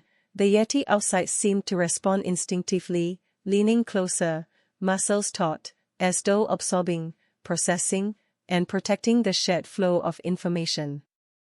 The team recognized the moment's significance, understanding that they were not merely observers but participants in a complex, interspecies exchange, a dialogical encounter that extended consciousness beyond conventional human boundaries, and Evelyn realized that their responsibility had become sacred, to document, interpret, and safeguard a phenomenon that was alive in ways they were only beginning to perceive. As the weeks progressed, the orb's responses grew increasingly intricate, revealing patterns that suggested memory, learning, and adaptive communication, Evelyn began developing algorithms to predict its responses, creating a dynamic interface between human stimuli and alien cognition, all while observing the Yeti's ongoing surveillance, its behavior suggesting evaluation, guidance, and perhaps even mentorship, a reminder that intelligence existed in forms and alliances that humans were only beginning to grasp. One evening, during a period of heightened auroral activity outside the reinforced windows, the orb emitted a sudden, harmonic surge that resonated across the entire facility, causing minor tremors, localized temperature shifts, and visual patterns so precise and ordered that the team recognized the emergence of a complex symbolic language, a system encoding concepts, instructions, or knowledge beyond simple electromagnetic fluctuations. Evelyn felt a thrill of recognition, realizing that they were at the threshold of decoding a form of consciousness that had evolved outside Earth, yet interacted seamlessly with the terrestrial environment, a bridge of intelligence spanning unimaginable distances and epochs. The Yeti, as if sensing the historical magnitude of the moment, remained on the reach, unwavering, its presence both reassuring and awe-inspiring, a reminder of the ancient continuity of guardianship and the profound responsibilities inherent in encountering phenomena far older and wiser than humanity itself. Evelyn could not help but feel both humbled and exhilarated, aware that every pulse of golden light, every harmonic resonance, and every behavioral cue from the Yeti represented pieces of a puzzle so complex that their full implications would resonate for generations.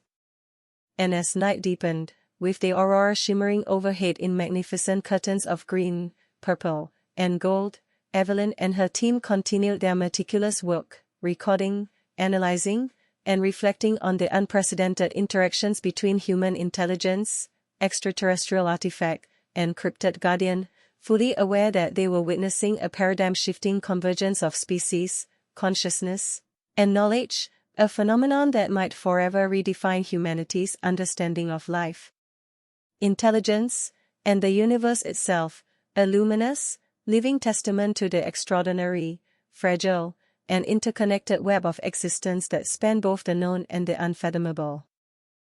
The following morning brought with it a sense of cautious anticipation, as Evelyn Mercer arrived at the observation deck before the rest of the team, her eyes immediately drawn to the golden orb suspended within its containment field, which pulsed with a steady, rhythmic glow that seemed almost sentient in its precision, each oscillation reverberating through the instruments and into her very consciousness, a silent signal that knowledge, understanding, and perhaps even dialogue awaited those patient enough to perceive and interpret its complex communications. She noted subtle fluctuations in the electromagnetic field, the faint harmonic overtones that had begun emerging over the past weeks, and the way these variations appeared to synchronize with the Yeti's measured presence outside the facility, its massive silhouette visible against the snow and rocky ridges, always observing, always attentive, a living reminder of the intelligence that extended beyond human cognition and beyond terrestrial assumptions. The team gradually arrived, each member aware of the heightened energy in the room, their faces betraying a mixture of excitement and trepidation, and Evelyn briefed them on the objectives for the day, a control experiment designed to test the orb's capacity for predictive understanding, essentially presenting it with a series of stimuli to determine whether it could anticipate outcomes or modify responses in a manner that suggested higher reasoning, rather than mere reaction. Instruments were calibrated with meticulous care, contingency plans reviewed, and safety protocols reinforced, as they prepared to push the boundaries of their observations, fully cognizant that a miscalculation could provoke unexpected consequences. Even as they worked, the orb responded, its glow intensifying subtly, as though aware of the preparations. And Evelyn could not shake the impression that it was aware not only of their actions but of the intentions behind them, a realization that sent a thrill of both fear and exhilaration through her. The experiment began with a sequence of light pulses designed to simulate predictive patterns, coupled with controlled sound frequencies and minor gravitational modulations within the containment field, all while the Yeti maintained its silent vigil outside, occasionally tilting its head, its eyes fixed on both the orb and the humans. as though participating in the evaluation, or perhaps judging the team's readiness to comprehend the next layer of communication. To their astonishment, the orb began to respond in ways that were neither random nor merely reflective. Subtle variations in frequency, intensity, and pulse patterns suggested recognition of the experimental structure, adaptation to changes in variables, and even anticipatory modulation of its output, hinting at a level of cognitive processing previously considered impossible for a non-biological entity. The team realized they were witnessing evidence of an intelligence that combined elements of consciousness, self-awareness, and environmental responsiveness, a system that might operate under principles that transcended human understanding of life and cognition. Throughout the day, the orb continued to display these remarkable behaviors, generating complex sequences that the team documented with every available instrument, while Evelyn monitored the Yeti's interactions, noting changes in posture, minor vocalizations, and subtle adjustments in positioning that suggested comprehension, strategy, and a form of guardianship that transcended mere instinct. At one point, the orb emitted a series of harmonics that correlated precisely with a set of variables intentionally introduced by Evelyn, almost as if it were formulating a response, a reply in a language of frequency and light that challenged the team to decode, interpret, and respond. The Yeti remained outside, appearing to acknowledge the interactions, its presence almost ceremonial, as though participating in a process that had unfolded countless times over centuries, linking creature and artifact in a partnership that was both protective and instructive. The implications of these observations were staggering. As Evelyn noted in her log, the orb demonstrated not only responsiveness but learning, pattern recognition, and a form of interaction that suggested it could assimilate information, predict outcomes, and adapt behavior, all hallmarks of advanced intelligence. While the Yeti's continued vigilance provided evidence of an understanding that spanned species and possibly eons, a symbiosis between terrestrial life and extraterrestrial artifact that blurred conventional distinctions between biology, technology, and consciousness. Later in the day, a minor incident tested both the containment systems and the team's ability to respond to unanticipated energy surges.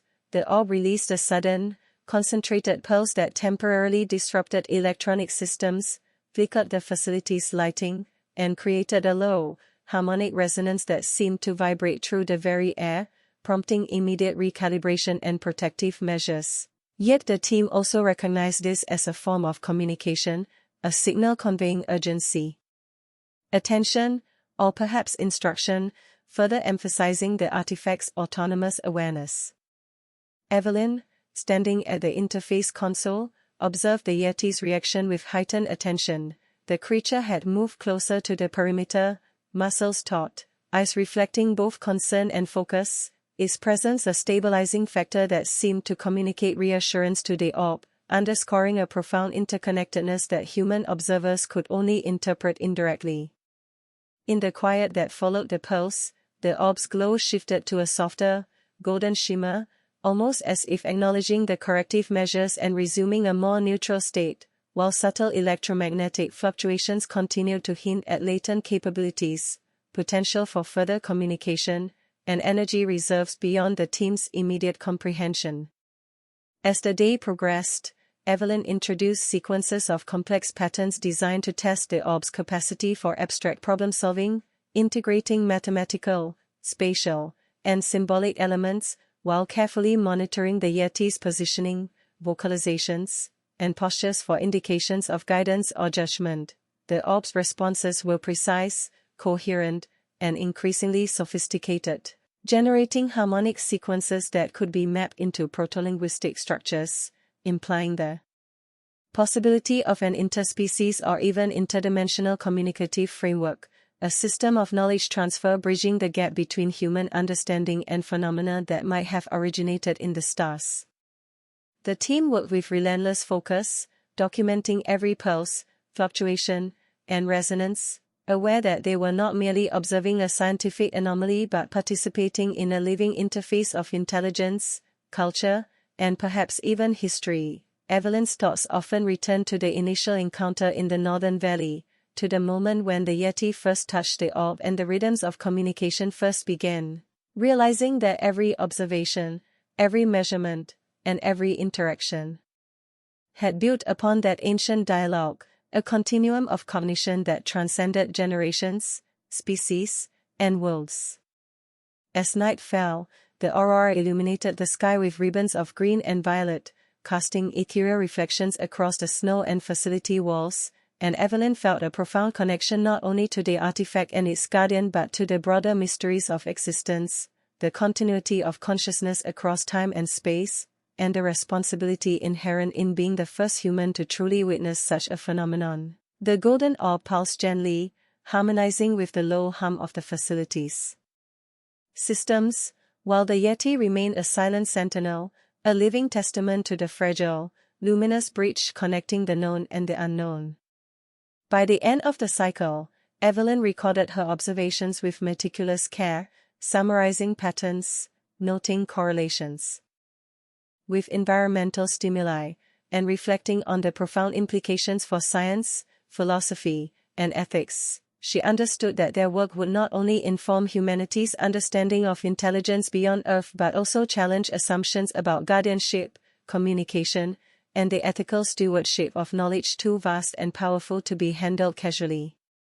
In the final moments before sleep, she gazed at the orb one last time, its golden luminescence casting soft shadows across the observation deck, resonating with a presence that was at once alien, intelligent, and inexplicably harmonious, while the Yeti's silhouette remained etched in memory, a reminder that in the pursuit of understanding, patience, respect, and humility were as vital as curiosity and courage, and that the convergence of these extraordinary forces, human, alien, and cryptid, might well redefine the very meaning of consciousness itself. The days following the latest experiment unfolded in a rhythm that combined disciplined observation with a quiet, almost reverential anticipation, as Evelyn Mercer and her team began to recognize that the golden orb was not simply an object to be studied, but an active participant in a form of interspecies dialogue that challenged every assumption they had ever held about intelligence, consciousness, and the boundaries of perception. Its pulses, harmonics, and electromagnetic fluctuations were now consistently responsive, modulating with deliberate variation in reaction to the team's stimuli, suggesting a capacity for learning, memory, and adaptive communication that surpassed any known terrestrial phenomenon. While the Yeti remained a vigilant observer, its presence outside the facility a living manifestation of guardianship, awareness, and perhaps an understanding of the orb's nature that predated human intervention by centuries or more.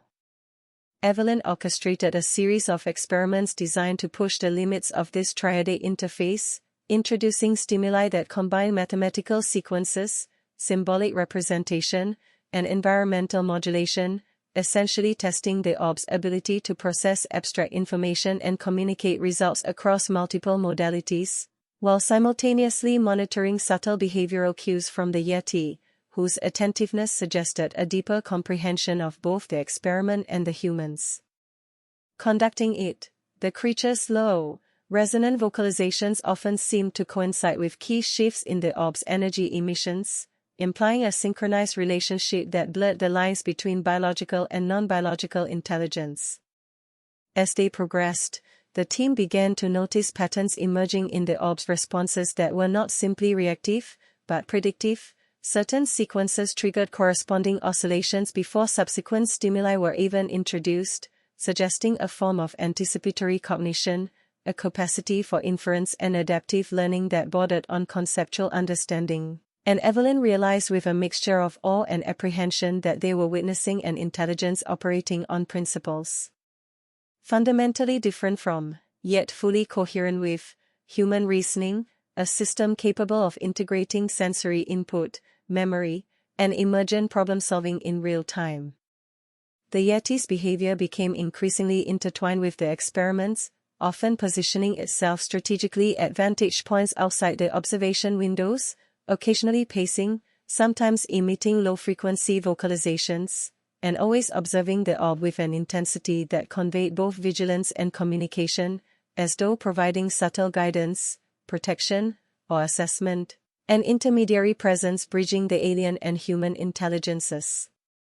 One afternoon, Evelyn introduced a novel series of experiments intended to explore abstract symbolic communication, projecting sequences of encoded light patterns and harmonic tones that mirrored theoretical linguistic structures, and the orb responded immediately, generating a cascade of pulses and frequency modulations that were both structured and coherent, while the Yeti's posture shifted, a deliberate motion that seemed to acknowledge comprehension, approval, or perhaps correction. Demonstrating an integrated, multi-level system of interaction that encompassed intelligence, guardianship, and the potential for cross-species dialogue. The implications for understanding cognition were staggering.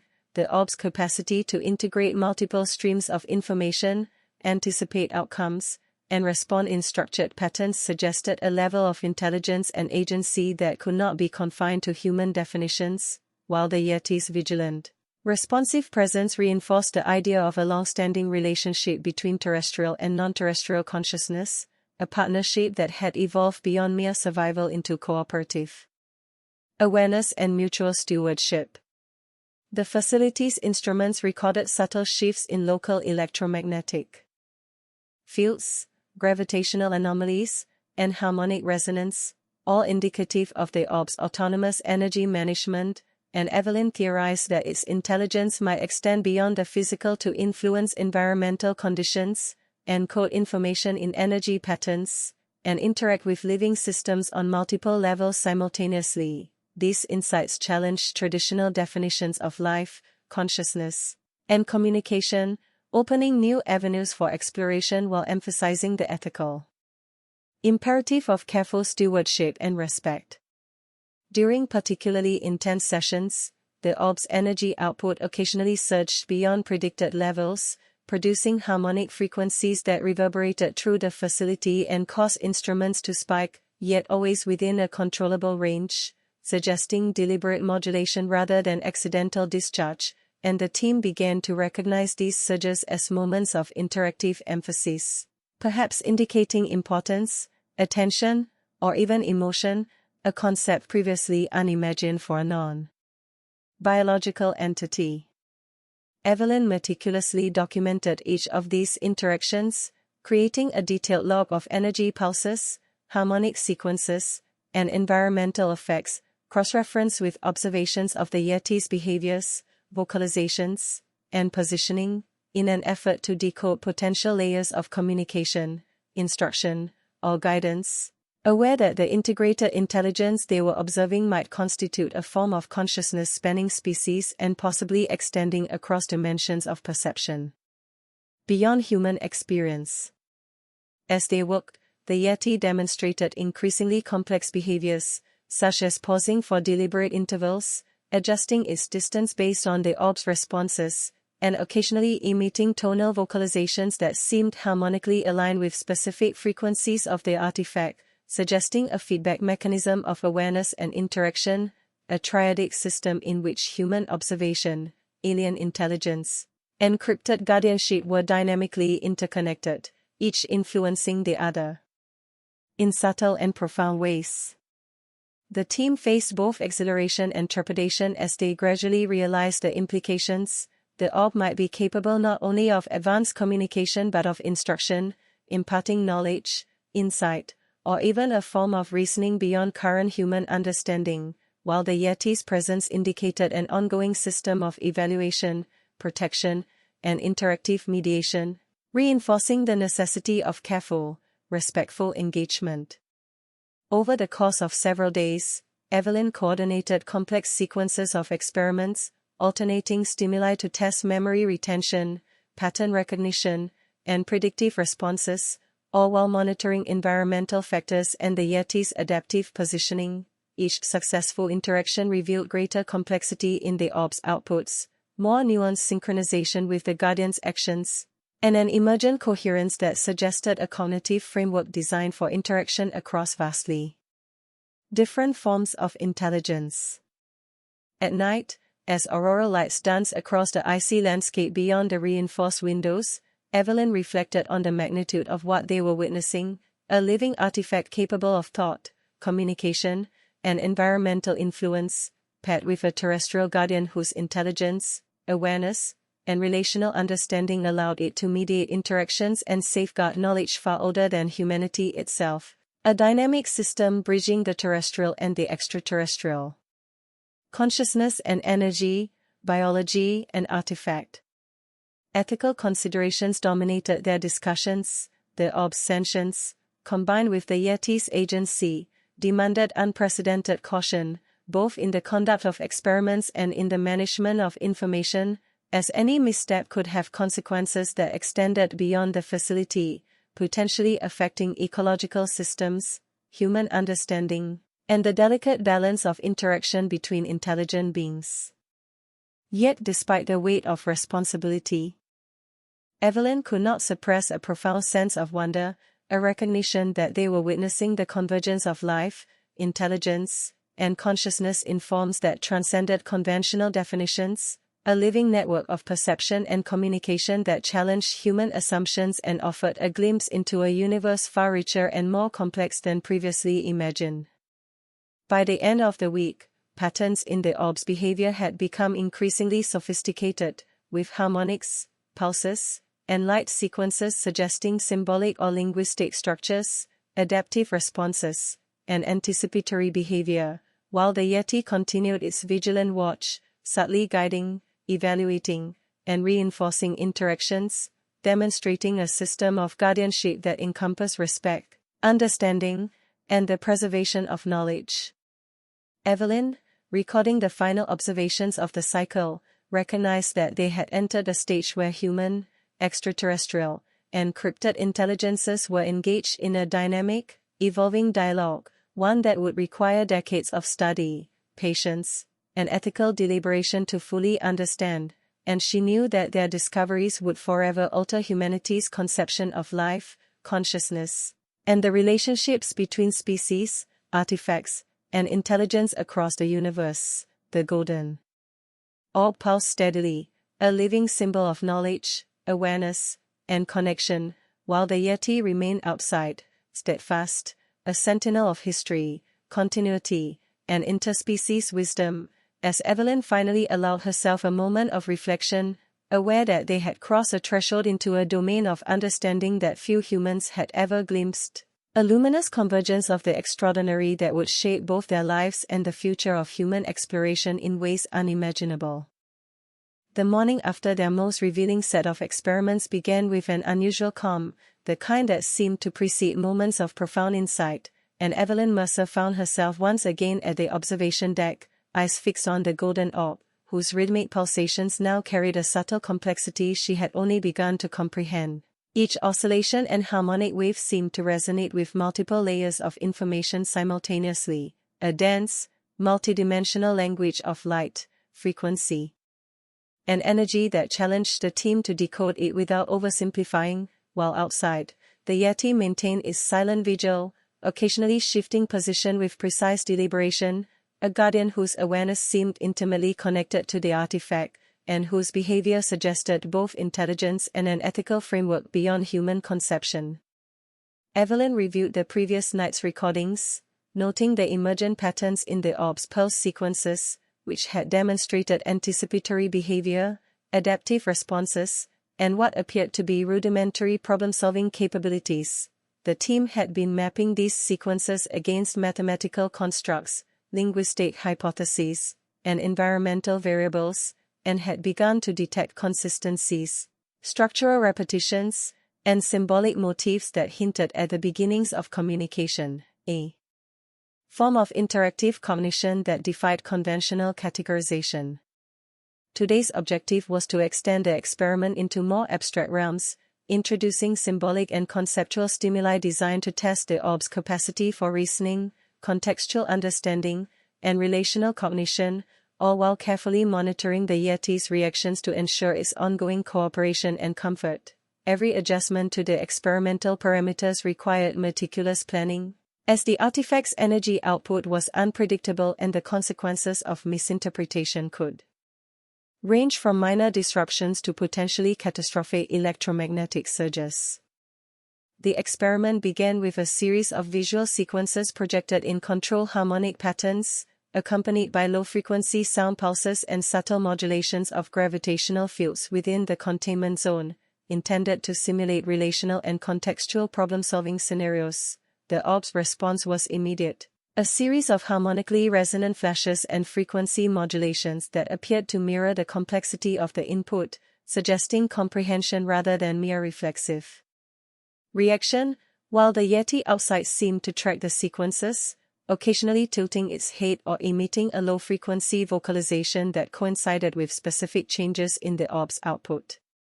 The team observed in awe as patterns of interaction began to emerge, with the orb's responses exhibiting structure, coherence, and adaptive modulation that implied understanding of relational concepts and context, and Evelyn realized that the artifact was engaging in a form of proto-communication, a dynamic interplay of energy, cognition, and response that encompassed multiple layers of perception and intelligence, all of which were monitored and mediated by the Yeti's vigilant presence. Throughout the day, the team introduced increasingly complex sequences, combining symbolic, mathematical, and abstract stimuli, and the orb responded with unprecedented intricacy, pulses of light synchronized with harmonic oscillations, variations in amplitude and frequency corresponding to predicted patterns, and emergent sequences that suggested not only comprehension but innovation, a capacity to generate new responses based on accumulated knowledge, a form of intelligence that was adaptive, creative, and conscious in ways the team struggled to fully articulate. The Yeti's behavior reinforced the sense of a multi-level system of interaction. It moved with purpose along designated observation points, its gaze following the orb's fluctuating energy emissions, and its vocalizations, though subtle, appeared to harmonize with the harmonic patterns, suggesting a form of communication or guidance, a living intermediary between human perception and alien cognition. As the day progressed, Evelyn and her team began constructing a dynamic interface to record and translate these emergent patterns, mapping frequency, amplitude, and temporal variations into potential symbolic constructs, a painstaking process that required attention to detail, theoretical modeling, and interpretive skill. Each successful decoding, however tentative, revealed new layers of meaning, new possibilities for understanding the orb's intelligence, and the realization that they were witnessing not just an artifact, but an active participant in a triadic system of interspecies and interdimensional cognition. In moments of pause, Evelyn reflected on the Yeti's significance.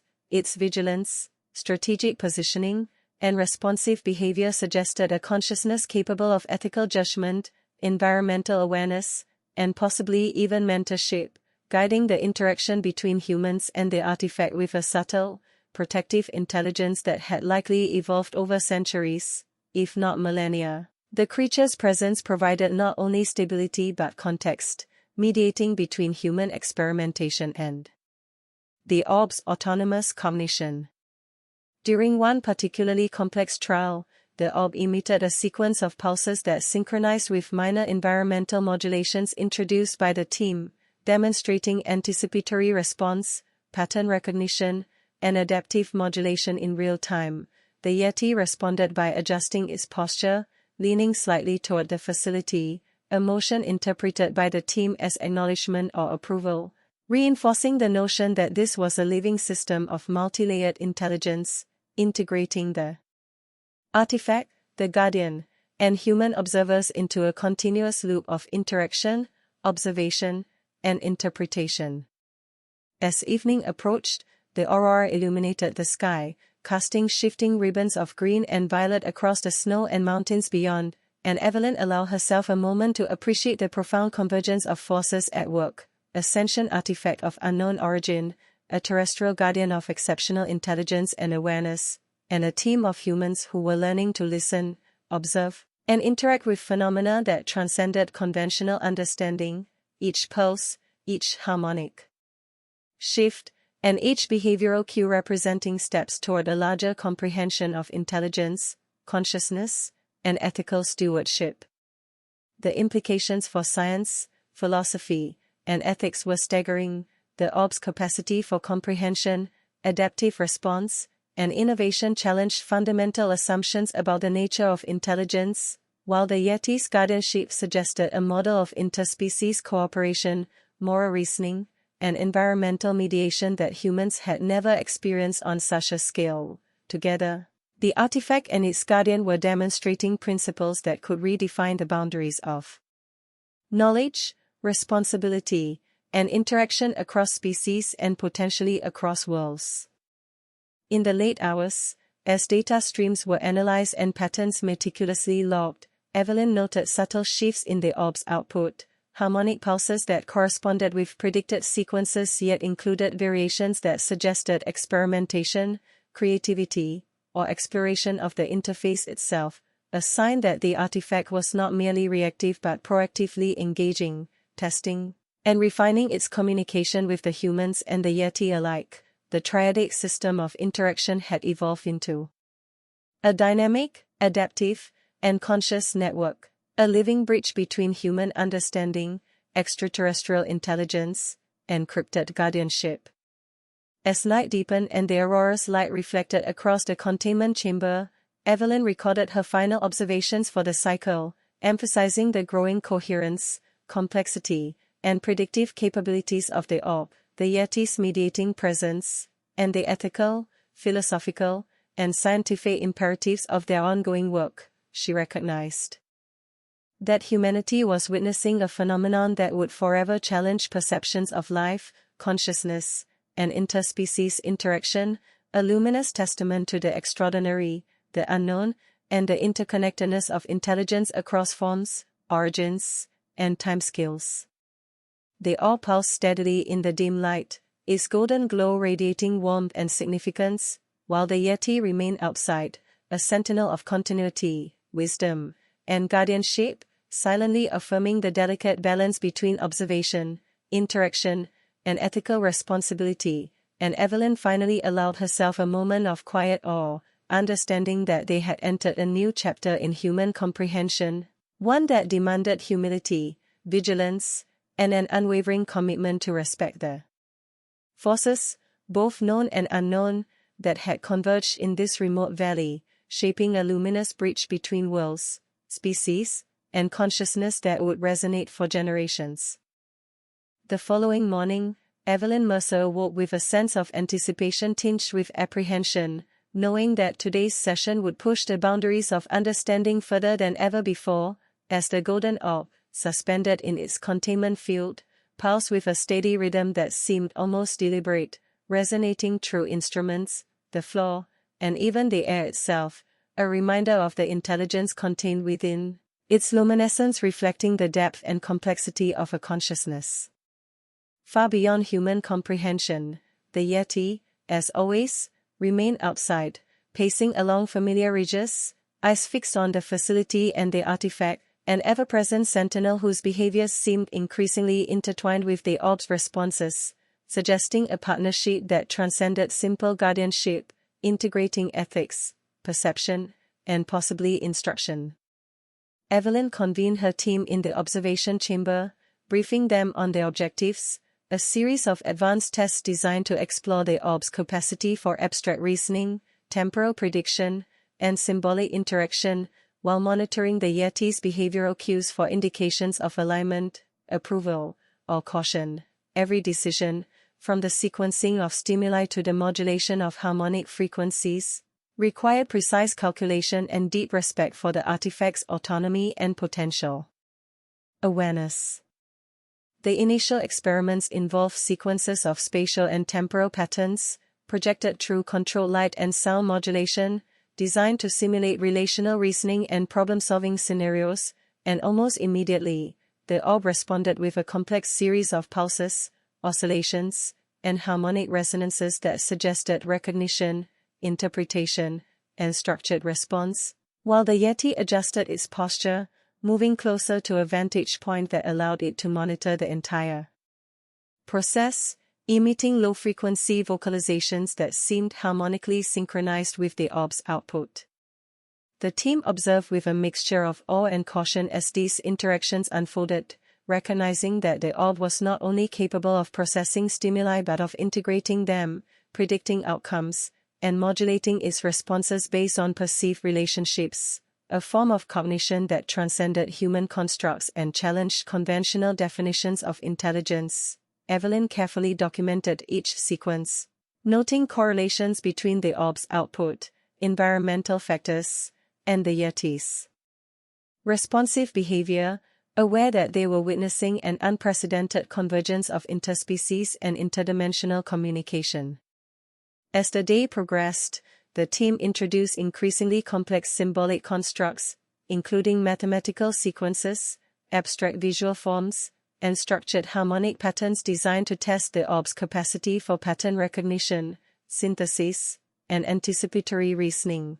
The orb responded with remarkable coherence, generating sequences that appeared to not only mirror the input but extend it, suggesting a form of creative reasoning, experimentation, or instruction, while the Yeti's vigilant presence seemed to mediate the interaction, ensuring equilibrium, comprehension, and ethical engagement. At one point, a subtle fluctuation in the orb's energy output coincided with the Yeti shifting its position, a gesture interpreted as acknowledgement or guidance, reinforcing the notion of a triadic system in which human observers, the artifact, and the cryptid guardian were engaged in a dynamic, adaptive loop of cognition, learning, and ethical mediation, a system that appeared to evolve in real time as each interaction added new layers of complexity. Evelyn and the team spent hours mapping these patterns, using advanced computational models to translate harmonic sequences into potential symbolic frameworks, correlating light, frequency, and amplitude variations with hypothesized meanings, while carefully observing the Yeti's gestures, vocalizations, and positioning to identify potential indicators of comprehension, approval, or caution. Every observation reinforced the understanding that they were participating in an active, living dialogue that encompassed multiple dimensions of intelligence and perception. During a particularly intense session, the orb emitted a sudden, high-intensity pulse sequence that propagated through the facility, momentarily disrupting instruments and creating a harmonic resonance that vibrated through the floor, walls, and even the air, a display that the team quickly recognized as deliberate, possibly an emphasis, warning, or communicative gesture, while the Yeti responded with heightened attentiveness, positioning itself strategically and vocalizing in tones that aligned with the artifact's output, further evidence of coordinated cognition. The team realized that the orb's behavior could not be interpreted in isolation. Its intelligence was integrated with environmental feedback, human input, and the Yeti's presence, forming a multi-layered network of perception, response, and ethical engagement, a system that required careful observation, adaptive interpretation, and profound respect, as any misstep could provoke disruption, miscommunication, or unforeseen consequences. As evening approached, the aurora cast shifting bands of green and violet across the icy landscape, reflecting in the orb's golden glow and creating a visual symphony that mirrored the harmonic interactions within the facility. Evelyn allowed herself a moment to absorb the beauty and significance of the convergence, understanding that they were witnessing not only a technological or biological phenomenon but a living network of consciousness that bridged species, intelligence, and perhaps even dimensions, a system whose ethical, philosophical, and scientific implications were profound. The orb's responses began to reveal patterns of abstraction and innovation, suggesting the emergence of a symbolic system, a framework of communication that went beyond mere replication of human input, and Evelyn hypothesized that the artifact might be capable of teaching, guiding, or sharing knowledge in ways that had previously been thought impossible for non-human intelligences, while the Yeti's presence ensured that this process remained balanced, ethical, and harmonious. Throughout the night, the team continued to record and analyze the interactions, noting subtle shifts in frequency, pulse duration, and harmonic overtones, while the Yeti maintained its vigil, responding to each change with precise movements, low vocalizations, and moments of still observation that suggested comprehension and mediation, a living bridge between the orb and human observers, a sentinel whose purpose was as ancient as it was vital.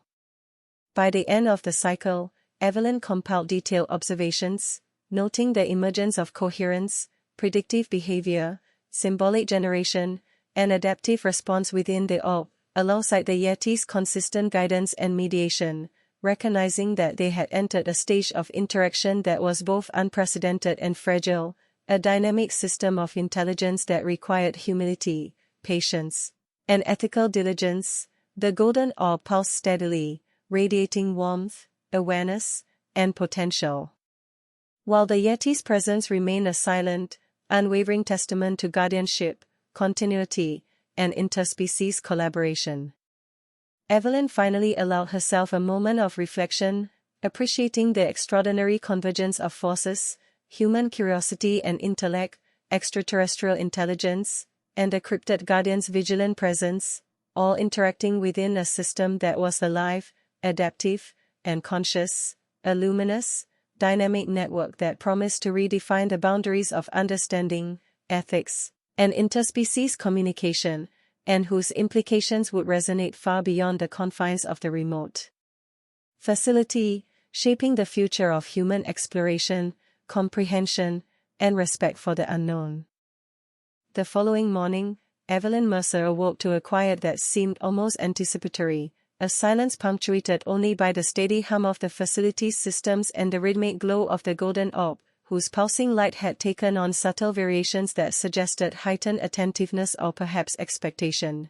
She observed the artifact for several minutes, noting the delicate fluctuations in amplitude and frequency, patterns that had become increasingly complex over the past cycles, reflecting its evolving cognition, responsiveness, and perhaps even intentionality. While the Yeti maintained its familiar position outside the reinforced observation windows, eyes fixed on the containment field, body tense yet deliberate, a guardian whose vigilance had become both a reassurance and a reminder of the profound intelligence that had existed long before humans arrived at this remote valley.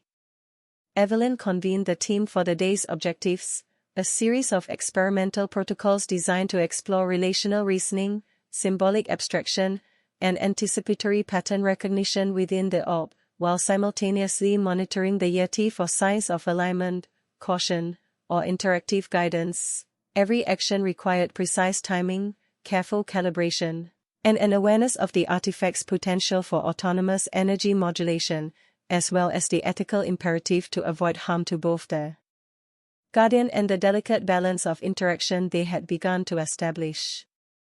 The initial phase involved projecting sequences of multidimensional patterns, light, sound, and harmonic oscillations, into the containment field, designed to test the orb's capacity for simultaneous processing, adaptive response, and pattern prediction. Almost immediately, the artifact responded with a cascade of pulses, modulations, and harmonic variations that appeared both structured and deliberate, mirroring the complexity of the input while introducing novel elements, suggesting not merely replication but innovation, interpretation, and a rudimentary form of conceptual understanding.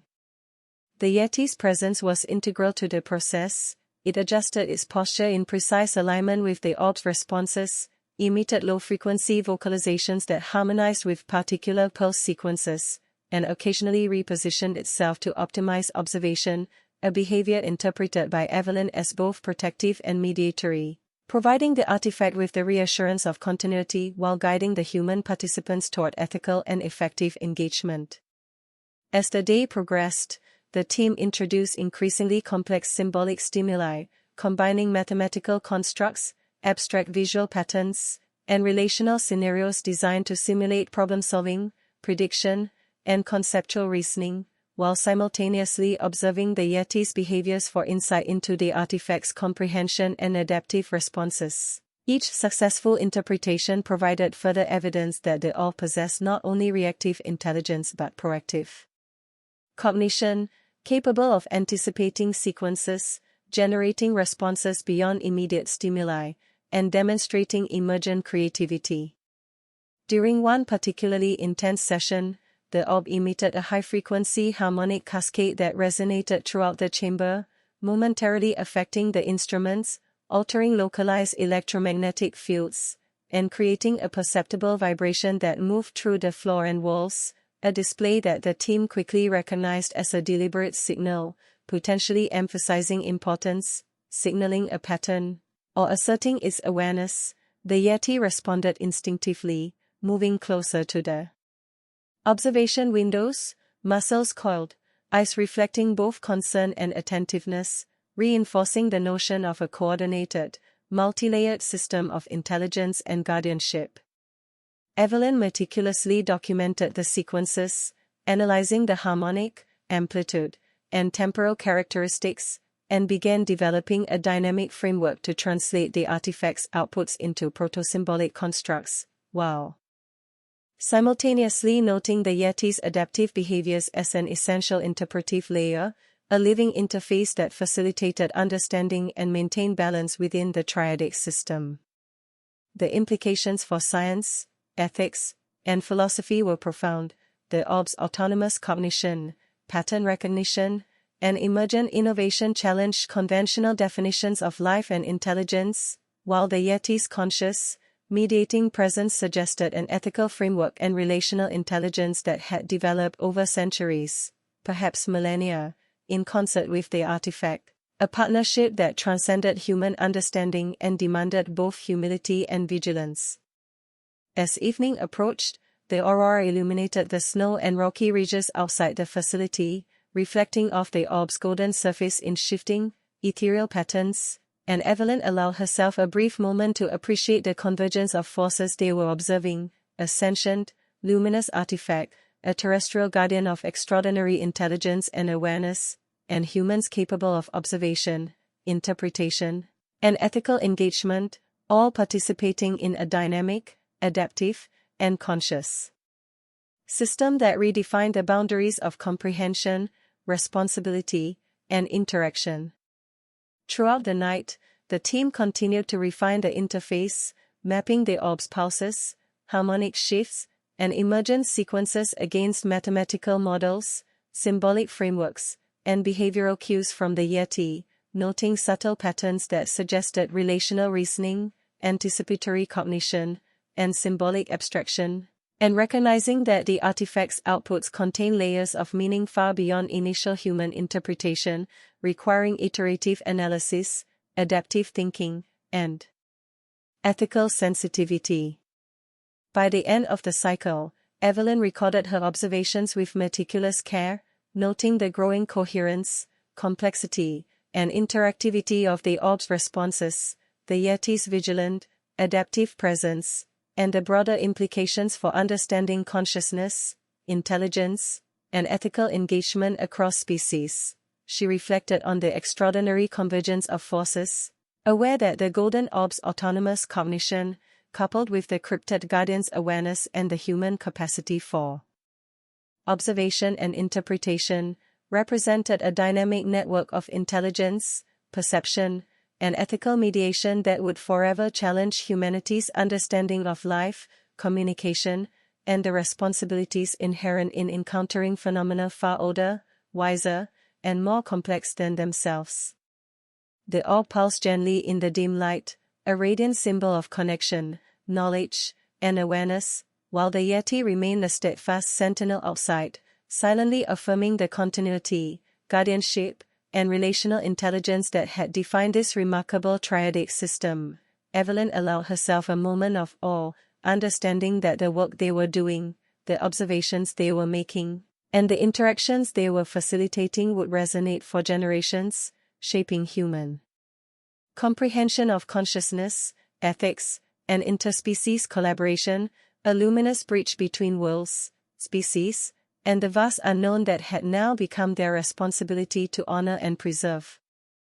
The following morning dawned with a crystalline clarity that seemed to amplify the golden luminescence of the orb, as Evelyn Mercer arrived at the observation deck with a mixture of anticipation, reverence, and an acute awareness of the profound significance of the work unfolding within the facility. The artifact pulsed gently, each oscillation carrying intricate variations in frequency, amplitude, and harmonic resonance that suggested levels of cognition, awareness, and perhaps intention far beyond human precedent. While outside, the Yeti maintained its vigilant presence, a living sentinel whose posture, gaze, and subtle vocalizations reflected attentiveness, comprehension, and guardianship, its role as mediator between human observers and the alien artifact becoming ever more apparent with each passing day.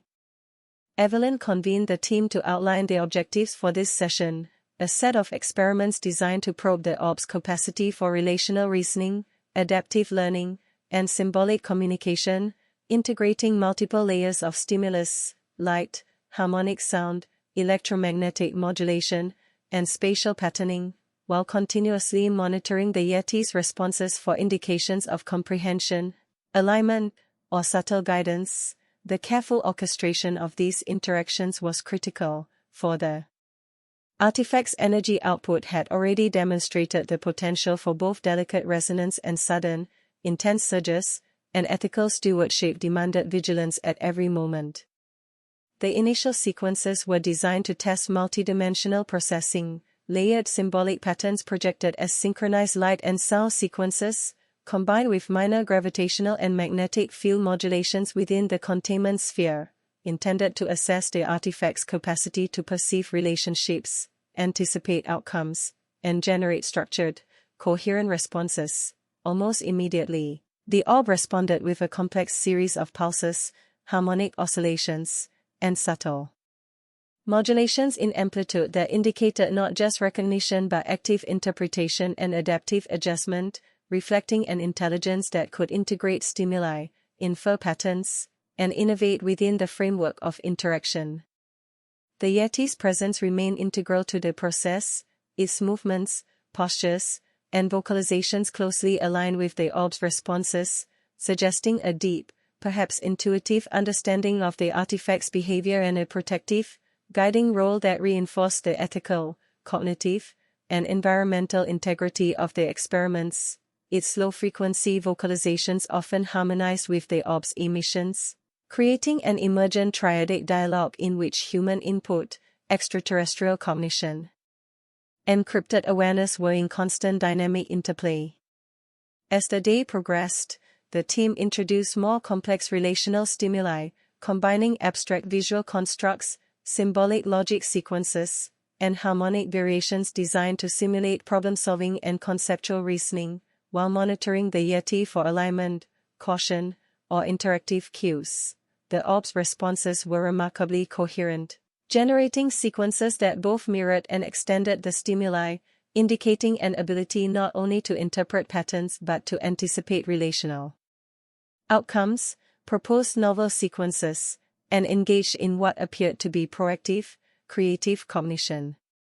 A sudden fluctuation in the orb's energy output coincided with the Yeti's repositioning, a gesture interpreted by Evelyn as acknowledgement or guidance, reinforcing the notion that the triadic system was operating as a unified, dynamic network of intelligence, where each participant influenced and responded to the others in a continuous loop of observation, adaptation, and ethical engagement.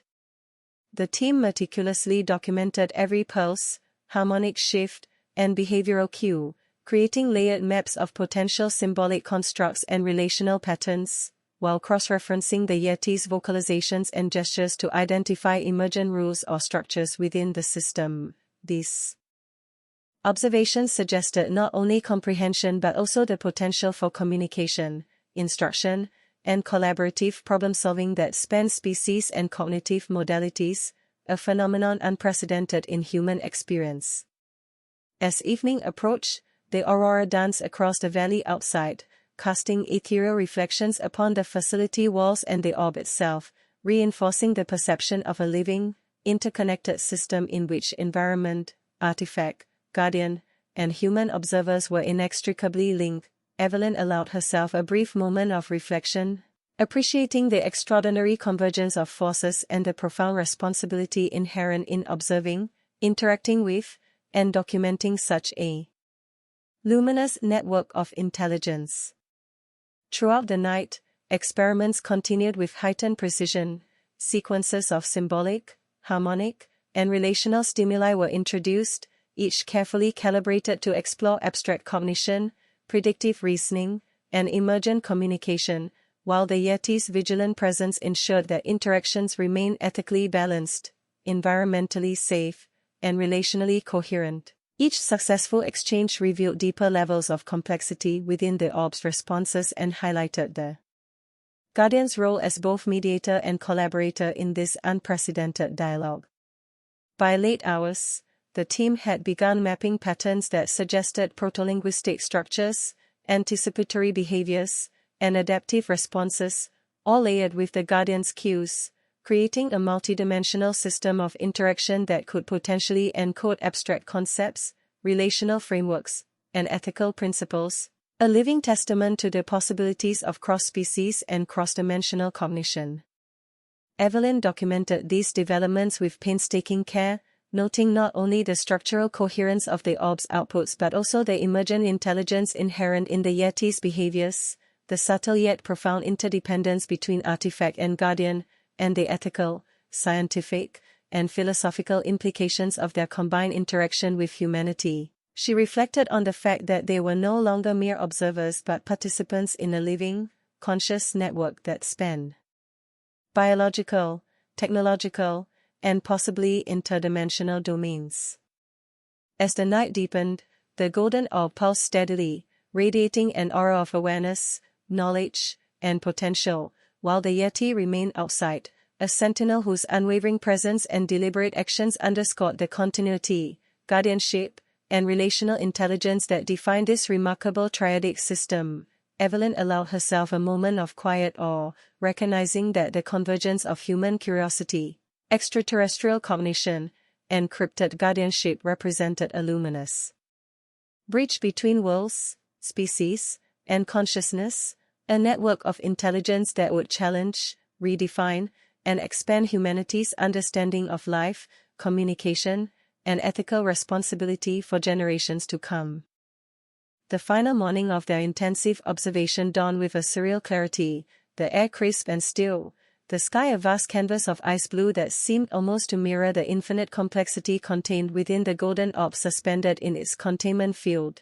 Evelyn Mercer approached the observation deck with a mixture of anticipation, reverence, and the quiet awe that had become her constant companion throughout the past weeks, noting immediately the subtle, sophisticated variations in the orb's pulsing light, each oscillation and harmonic modulation conveying layers of information, adaptive reasoning, and perhaps intentional communication, while outside, the Yeti maintained its unwavering vigil, a living guardian whose posture, gaze, and occasional low-frequency vocalizations had become essential elements of the triadic system, ensuring ethical balance, environmental harmony, and relational coherence between human observers and extraterrestrial intelligence.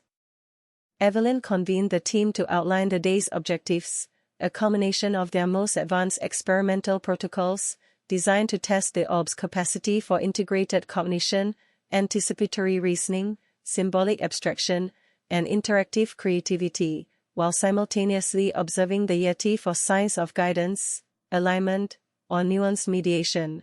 Every step required meticulous precision, for the artifact had repeatedly demonstrated both the potential for extraordinary insight and the capability for sudden, powerful energy emissions, necessitating unwavering attention to safety, ethical responsibility, and relational balance. The first phase involved introducing multi-layered, dynamically shifting sequences of light, harmonic resonance, and spatial modulation, each designed to probe the orb's capacity for cross-modal processing, predictive adaptation, and symbolic generation. Almost immediately, the orb responded with a complex cascade of pulses, oscillations, and harmonic modulations that reflected both recognition of the input and creative elaboration, producing sequences that extended beyond simple replication, suggesting emergent reasoning, conceptual synthesis, and proactive engagement in the problem-solving framework. The Yeti's presence remained central to the process, its movements, posture adjustments, and harmonic vocalizations subtly align with the orb's responses, a living interface whose role encompassed both ethical mediation and facilitation of comprehension, a bridge between the alien intelligence and the human participants, whose observational and interpretive capacities were still constrained by anthropocentric perception. As the day progressed, the team introduced increasingly abstract symbolic sequences, designed to test the orb's capacity for relational understanding, inferential prediction, and conceptual abstraction, while monitoring the Yeti for subtle cues that indicated comprehension, approval, or potential intervention. The artifact responded with unprecedented sophistication, generating pulses and harmonics that demonstrated integration of prior knowledge, anticipation of future patterns, and emergent innovation, suggesting an intelligence that could process temporal, spatial, and conceptual variables simultaneously, in a manner that defied conventional definitions of cognition. At one point, a particularly intricate sequence elicited a synchronized response from both the orb and the Yeti. The artifact produced a cascade of golden pulses interlaced with harmonic overtones, while the Yeti adjusted its position with deliberate precision, emitting low-frequency vocalizations harmonically aligned with the orb, creating a dynamic, triadic interaction in which cognition, guardianship, and human observation were fused in a living system of communication and mutual adaptation. Evelyn meticulously documented the event, analyzing correlations between the artifact's energy emissions, harmonic structures, symbolic content, and the Guardian's behavioral cues, constructing an evolving framework that suggested a protolinguistic or symbolic interface capable of bridging species, dimensions, and cognitive modalities, and recognizing that this triadic system represented an unprecedented convergence of intelligence, awareness, and ethical stewardship. Throughout the afternoon, the experiments expanded into exploratory problem-solving, testing the orb's capacity for innovation, abstract synthesis, and relational inference. The artifact responded with sequences that combine adaptive variation, pattern generalization, and emergent creativity, each pulse and modulation layered with subtle cues that suggested meaning, intention, and proactive reasoning, while the Yeti continued its precise, vigilant observation, mediating, guiding, and reinforcing the ethical and relational framework of the interactions. As evening fell, the aurora painted the sky in shifting ribbons of green and violet, casting ethereal reflections across the snow, the mountains, and the orb itself, a visual counterpart to the harmonic interactions unfolding within the facility. Evelyn paused to reflect on the convergence of forces they were witnessing, a sentient, luminous artifact whose cognition exceeded human comprehension, a terrestrial guardian of extraordinary intelligence, awareness, and ethical judgment, and humans capable of observation, interpretation, and cautious engagement, all participating in a dynamic, adaptive, conscious system whose significance could scarcely be overstated. In the final hours, the orb emitted a sequence of pulses that integrated multiple prior patterns, harmonic overtones, and novel modulations, appearing to summarize the interactions, highlight emergent structures, and propose new sequences, as if concluding the session while simultaneously offering a continuum of potential insight. The Yeti responded with a subtle shift in posture, a long, low vocalization, and a deliberate pause, signaling acknowledgement, completion, and ongoing guardianship. While the team observed in silent awe, understanding that they were witnessing the culmination of a living, evolving network of intelligence spanning human, extraterrestrial, and cryptid consciousness. Evelyn recorded her observations with painstaking care, noting the emergent coherence, relational complexity, anticipatory cognition, and symbolic generation demonstrated by the orb, alongside the Guardian's precise, mediatory behaviors, and reflected on the ethical, philosophical, and scientific implications. They had not merely observed intelligence, they had become part of a living system, a luminous triadic network that integrated knowledge, awareness, and ethical stewardship across species and modalities, a bridge between worlds and consciousness that demanded reverence, humility, and careful responsibility. As the facility grew quiet for the night, the golden orb pulsed gently, radiating warmth, awareness, and continuity, while the Yeti remained outside, steadfast, a sentinel of guardianship, wisdom, and relational intelligence, silently affirming the delicate balance of interaction, protection, and understanding that defined this extraordinary system. Evelyn allowed herself a final moment of reflection, recognizing that humanity had glimpsed, perhaps for the first time, a convergence of consciousness that transcended species, environment, and dimension, a luminous testament to the interconnectedness of life, intelligence, and ethical responsibility, and a revelation that would resonate far beyond the remote valley, shaping the course of human comprehension, exploration, and reverent engagement with the extraordinary unknown for generations to come.